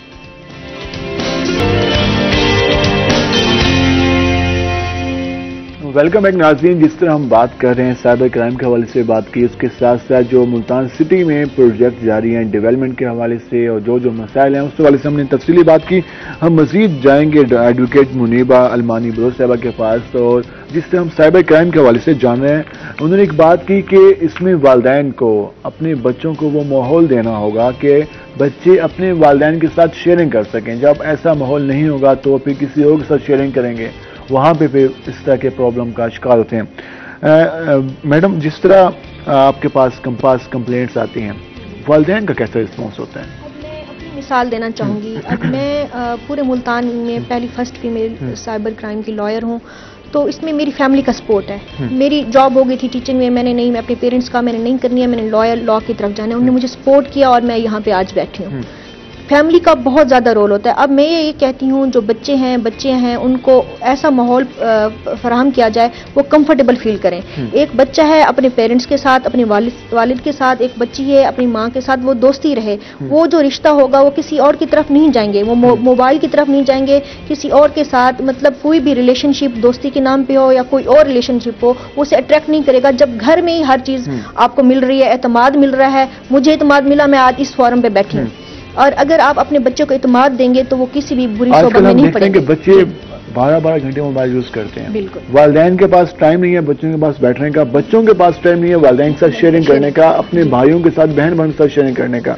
जब ऐसा माहौल होगा तो फिर तो ये वाकयात होते रहेंगे और इनकी शरह बढ़ती रहेगी। चेक इन बैलेंस होना चाहिए और इत्मीनान देना चाहिए बच्चों को, साथ बिठाना, टाइम देना चाहिए। हम जो हैं, हमारे बच्चे जो हैं, पहले सिस्टम और था, उसमें हम अपने बच्चों को साथ बिठाते थे, खाना भी साथ खा रहे हैं, टाइमिंग फिक्स है, सारा कुछ, हम बैठे हैं, गपशप हो रही है। अब जब किसी रूम में बैठे होते हैं तो हम सारे मोबाइल पे लगे हुए हैं, पेरेंट्स भी मोबाइल पे लगे हुए हैं, बच्चे भी मोबाइल में, और खाना भी खा रहे हैं तब भी मोबाइल यूज कर रहे हैं। तो मैं कहती हूँ इसको ये कम करना चाहिए और फ्रेंडली माहौल बच्चों को देना चाहिए। इसमें आप कुछ ऐड करना चाहेंगे? ये जो सारी सूरत हाल है, बिल्कुल ये एक बड़ी गंभीर सूरत हाल है। इसमें पहले जो पेरेंट्स है ना जी, वो अपने बच्चों के साथ फ्रेंडली एटमॉस्फेयर कायम करें। अब मेरा बेटा है, मेरी बेटी है, मैं उनका मोबाइल जो है वक्तन फवक्तन खुद चेक करता हूँ कि मेरे बच्चों की क्या एक्टिविटी चल रही है। हम लोगों ने एक ऐसी दौड़ लगा दी है बिजनेस की या अपने मामलात में कि हम अपनी फैमिली को भूल गए और बाकी चीजों को हम लोग प्रेफरेंस देने लग गए। अब देखें, एक कमरे में अगर हम 10 लोग बैठे होंगे तो उनमें कम से कम 8 लोगों के हाथ में मोबाइल होगा, जो सिर्फ सोशल मीडिया यूज कर रहा होगा या देख रहा होगा सिर्फ। उसने अपनी प्रायोरिटी जो है वो इस मोबाइल फोन को बना लिया। सिर्फ हम चेक एंड बैलेंस रख लें अपने बच्चों का, नुमाइंदे उसमें मैसेज दे सकते हैं आप लोग। बिल्कुल, हमारी समाजी तंजीमें जो हैं उनका एक बड़ा रोल होता है एक माशरे को बिल्ड करने में। इसमें मैं समाजी तंजीमों से भी रिक्वेस्ट करूंगा आपके इस फोरम पे कि उन्हें भी यह एक अवेयरनेस प्रोग्राम करना चाहिए और हमें पेरेंट्स को बहैसियत पेरेंट्स अपने बच्चों के लिए ये एक टाइम जो है बेहद जरूरी है कि आप अपनी फैमिली के लिए सब चीजों को बालाए ताक रखकर और अपनी फैमिली को टाइम दें, अपने बच्चों की एक्टिविटीज पर निगाह रखें और उनके साथ दोस्ताना माहौल रखें ताकि वो आप बेहद जरूरी है शेयर कर सकें। यूनियन काउंसिल लेवल पे और जैसे आप हैं इस ओहदे पे हैं तो आप भी कंडक्ट करवा सकते हैं, आप भी इसमें हिस्सा डाल सकते हैं ताकि विक्टिम जो है ये कम हो। ये सारा साइबर क्राइम जो हो रहा है, हमारी बच्चियां और बच्चे इसका शिकार हो रहे हैं, उसमें आपका भी बहुत ज्यादा रोल है, आप भी इसमें करवा सकते हैं। तो हम आपसे रिक्वेस्ट करते हैं कि आप भी हुकूमत को ये सारा करवाएं, हमारा पैगाम दें। अगर इसमें इजीली कुछ सेमिनार कराना चाहते हो राब्ता कर सकते हैं? जी बिल्कुल, आप राब्ता करें। और कोई भी लड़की जो है फ्रेंड अपने पेरेंट्स से बात नहीं कर सकती, होते हैं कोई किसी के मसाइल होते हैं, कोई मैरिड हैं, बहुत सारे केसेस ऐसे आए हैं जो मैरिड औरतें हैं, मैरिड लड़कियां हैं, वो ससुराल में रहती हैं, वो नहीं कर सकते। तो मेरा ऑफिस है, कचहरी आए, वहां से मुझसे कांटेक्ट करें तो मैं आपके साथ हूँ, जो भी मसाइल होंगे मैं आपके हल करवाऊंगी। हुकूमत को मजीद कितनी कानून साजी की बात करते हैं, कितना बेहतर बनानी चाहिए? मैं हुकूमत जो है वो इस हवाले से मैं आपको बता बता रही हूँ, ये अब क्राइम जो नया है, अभी लेजिस्लेशन जो है अब हुई है इस पे। मैं कहती हूँ जैसे डिवीजन लेवल पे होना चाहिए, यूनियन काउंसिल लेवल पे होना चाहिए। अब सदर हैं, सेक्रेटरी साहब जो भी हैं, वो भी इनमें सेमिनार कंडक्ट करवाएं। अवेयरनेस है मेन चीज। जितना ज्यादा अवेयरनेस फैलेगी, लोगों को पता चलेगा इस बारे में, लोग इससे रशो कम होगी। जी जो अभी जितनी तादाद से आ रही है, क्योंकि मेन तो एक अवेयरनेस नहीं है, दूसरी एक चीज हमें मोबाइल का इस्तेमाल। एक तो प्रॉब्लम है, एक तो मैंने नेगेटिव यूज किया, उसके बाद मैं इसका शिकार हुआ, ठीक है। अब सेकंड दूसरी चीज ये है कि अब जिन लोगों को फंसाया जाता है, ये भी इसमें केसेस काफी ज्यादा है कि वो उसमें इन्वॉल्व नहीं था, लेकिन उसका जिस तरह हम देखा कि कुछ केसेस मजहबी केसेस है, तो उसका मोबाइल यूज हुआ था। तो इसमें क्या ख्याल करना चाहिए? इसमें यह है कि जब इंक्वायरी होती है, दोनों साइड से पूछा जाता है, और उसके बाद FIR अगर कोई किसी को गलत फंसा भी देते हैं, तो हम उनके भी साथ खड़े होते हैं और उनको हम डिफेंड कर रहे होते हैं कि आपने परेशान नहीं होना, आपको फंसाया गया है और हम इसमें से आपको निकाल लेंगे। तो मोबाइल डिवाइस है उसमें रिकॉर्ड होता है सारा। PTA है, PTA से सारा वो रिकॉर्ड निकलता है। IPs जहाँ पे यूज हो रही होती हैं, डाटा जहाँ जा रहा है, सब हर किसी को पता है। PTA के पास हर चीज रिकॉर्ड है। फेसबुक का जो उसमें लिंक्स वगैरह हैं, वो भी उसका रिकॉर्ड ये मंगवाते हैं, हर चीज फिर क्लियर हो जाती है। अगर किसी को फंसाया भी जाता है, साइबर क्राइम विंग जो है उसको वहां से वो कर देती है, वो कोशिश करता है। लेकिन इसमें अवेयरनेस के लिए हम क्या कह सकते हैं लोगों को कि वो अपना ख्याल किस तरह से करें? एक मोबाइल डिवाइस है, वो आपकी यूज हो गई, आपका सिस्टम हैक हो गया, तो उसमें प्रॉब्लम है, तो इसमें क्या ख्याल करना चाहिए? उसमें ये ख्याल करना चाहिए, अगर कोई चीज आपकी मतलब अक्सर लोग पासवर्ड शेयर कर देते हैं। जी प्राइवेसी रखनी चाहिए। सबसे जो आजकल का दौर है, इसमें प्राइवेसी बहुत जरूरी है। कोई चीज आपने शेयर नहीं करनी है। मोबाइल शॉप्स पे जाते हैं, हाँ जी, मोबाइल शॉप्स पे जा रहे हैं, उसमें आपने अपना मोबाइल किसी को नहीं पकड़ाना। ये मोबाइल आपकी पर्सनल चीज है। आपके फ्रेंड्स हों, आपकी फैमिली में भी कुछ फैमिली फ्रेंड्स होते हैं, तो वो भी आपके साथ कुछ केसेस मेरे ऐसे आए हैं जिसमें फैमिली के लोग भी इन्वॉल्व थे। मैं माँ बाप की बात नहीं कर रही, बहन भाइयों की बात, कजिन्स आपके होते हैं, कुछ कोई जेलस फील करते हैं, तो वो भी उसमें इन्वॉल्व होते हैं। आपकी ये चीज आपके हाथ में रहनी चाहिए। आपने किसी को पासवर्ड नहीं देना है, किसी के हाथ में मोबाइल नहीं पकड़ाना है, कोई चीज पिक वगैरह कोई चीज शेयर नहीं करनी है। कोई डॉक्यूमेंट है, आजकल लोग व्हाट्सएप पे शेयर कर रहे हैं, व्हाट्सएप पे ग्रुप्स बने हुए हैं, ग्रुप्स में आप भेज रहे हैं, फिर वही पिक्स उस पे एडिटिंग वगैरह करके, तो फिर वो उसमें सारा कुछ चल रहा होता है, और उसके फिर जो नताइज होते हैं वो बहुत बुरे नताइज हैं। बस मैं ये कहना चाहूंगी कि अपनी प्राइवेसी रखें, कोई चीज शेयर नहीं करनी है। हुकूमती लेवल पे मैं ये कहती हूँ कि निसाब का हिस्सा बनाएं, स्कूल, कॉलेजेस, यूनिवर्सिटी लेवल। हम कहते हैं हमारे 65% नौजवान है, और नौजवान अक्सर मोबाइल यूज करते हैं, उसको निसाब का हिस्सा होना चाहिए। तरबियत होगी तो आगे इस चीज में कमी आ सकती है। शेख साहब, जिस तरह हम बात करें, हुकूमत के हवाले से बात कर रहे हैं, मुल्तान के हवाले से हमने बात की, तो आने वाले दिनों में मजीद किस हवाले से वर्किंग जारी है, और बाकी जो पब्लिक है क्या पैगाम देना चाहेंगे? सबसे पहले तो मैं अब प्रोग्राम के आखिर में वज़ीर-ए-आज़म पाकिस्तान इमरान खान साहब को उनके जन्मदिन की भी मुबारकबाद पेश करूंगा कि आज उनका जन्मदिन, आज जन्मदिन है वो आज। और टीचर्स को भी मैं आज टीचर्स डे के हवाले से सलाम पेश करता हूं कि उन्होंने वो कौम के मामार हैं। बेशक न्याई साहब, मुल्तान शहर, पाकिस्तान शहर में, पूरे पाकिस्तान में भी काम हो रहे हैं, लेकिन मुल्तान शहर में तरक्याती कामों का जाल बिछा हुआ है इस वक्त, और मुझे अल्लाह की ज़ात से ये उम्मीद है और अपने कायदीन पर, मुल्तान शहर के लीडरान पर, कि जिस वक्त हम वोट लेने के लिए पब्लिक के पास जाएंगे तो कोई गली मोहल्ला ऐसा नहीं बचेगा जिसमें तरक्याती काम हुआ नहीं होगा। तरक्याती काम जा रहे हैं। सिर्फ अब जो हुकूमत का फर्स्ट उस पर जो काम करने की ज़रूरत है वो है महंगाई कंट्रोल। इंशाल्लाह इस पे वर्किंग जारी हो गई है, और आपने देखा होगा कि तमाम DCs को जो है इस पे सख्ती से अमल दरामद की हिदायत जारी हो चुकी है कि आप देखेंगे सुबह सवेरे अलग सुबह DC साहब जो है वो सब्जी मंडी और ये गला मंडी और इधर के दौरे उनके हैं, और वो एक रेट लिस्ट बन रही है, और पॉइंट्स काम जो है अभी रिसेंट परसों मुझे दोस्त एक बता रहा था कि गली से मैंने चीनी खरीदी तो मुझे 130 रुपए किलो चीनी जो है वो 120 रुपए किलो मुझे चीनी मिली, और मैंने जो गवर्नमेंट का पॉइंट था KK मार्ट में, मुल्तान KK मार्ट में जो गवर्नमेंट ने पॉइंट लगाया है, वहां पे मुझे 90 रुपीज में चीनी मिली। और चीनी में कोई फर्क भी नहीं था। मजीद पॉइंट्स की भी जरूरत है, और जो महंगाई की बात है यकीन कमी होनी चाहिए कि जब हुकूमत खुद पेट्रोलियम मसरूआत में इजाफा करेगी, LPG में इजाफा करेगी, बिजली के रेट्स में इजाफा करेगी और इसके साथ दीगर चीज़ों में इजाफा करेगी तो यकीन उसका असर महंगाई पे आएगा। मैडम लास्ट में क्या पैगाम देना चाहेंगे? लास्ट में ये पैगाम देना चाहूँगी कि जो हमारी बच्चियाँ बच्चे, आप जो हैं कॉन्फिडेंट रहें, आप विक्टिम ना बने, आप सर्वाइवल ना बने, हम सब आपके साथ हैं। हमारी गवर्नमेंट भी आपके लिए क्राइम सेल बनाया है, मुल्तान में है और भी सिटीज़ में है, और जो विंग है वो बहुत कोऑपरेटिव है। और रोही चैनल के जरिए इनने देखें, ये आप लोगों के लिए ये जो ये करवाया है, इंटरव्यू मेरा लिया है, तो इसी वजह से कि आप में अवेयरनेस है, तो आप आएँ, आप कोई भी आज चीज़ हो रही है आपके साथ तो हम आपके साथ खड़े हैं। यकीन है इसमें सबको अवेयरनेस का होना काफ़ी लाजमी है, और इस हवाले से अगर किसी प्रॉब्लम का शिकार है तो कानूनी रास्ता इख्तियार करना चाहिए। वालिदैन को भी इस वक्त से तावन करना चाहिए, क्योंकि वालिदैन जब अपने बच्चों को एतमाद देंगे, उनके साथ स्टैंड करेंगे तो बच्चा मजबूत होगा। ठीक है, गलती होगी उससे, आप उसका ये नहीं है कि वो सारी उम्र उसका शिकार होता रहे, लेकिन इसका हल यही है कि कानूनी रास्ता अपनाया जाए और जो लोग इसमें मुलविस हैं उनको सजा दिलवाई जाए। एडवोकेट मुनीबा अलमानी बलोच साहब, आपका बहुत शुक्रिया, आपने तफसीली बताया। शेख वाजिद शुक्र साहब, आपका शुक्रिया, आपने पाकिस्तान तहरीक इंसाफ की कारकर्दगी के हवाले से बात की। नाज़रीन, जैसे कि आज हमने अपने पहले सेगमेंट में बात की थी कि आज वर्ल्ड टीचर डे है, तो हम प्रोग्राम के इख्तिताम पर भी अपने तमाम उस्ताज़ा को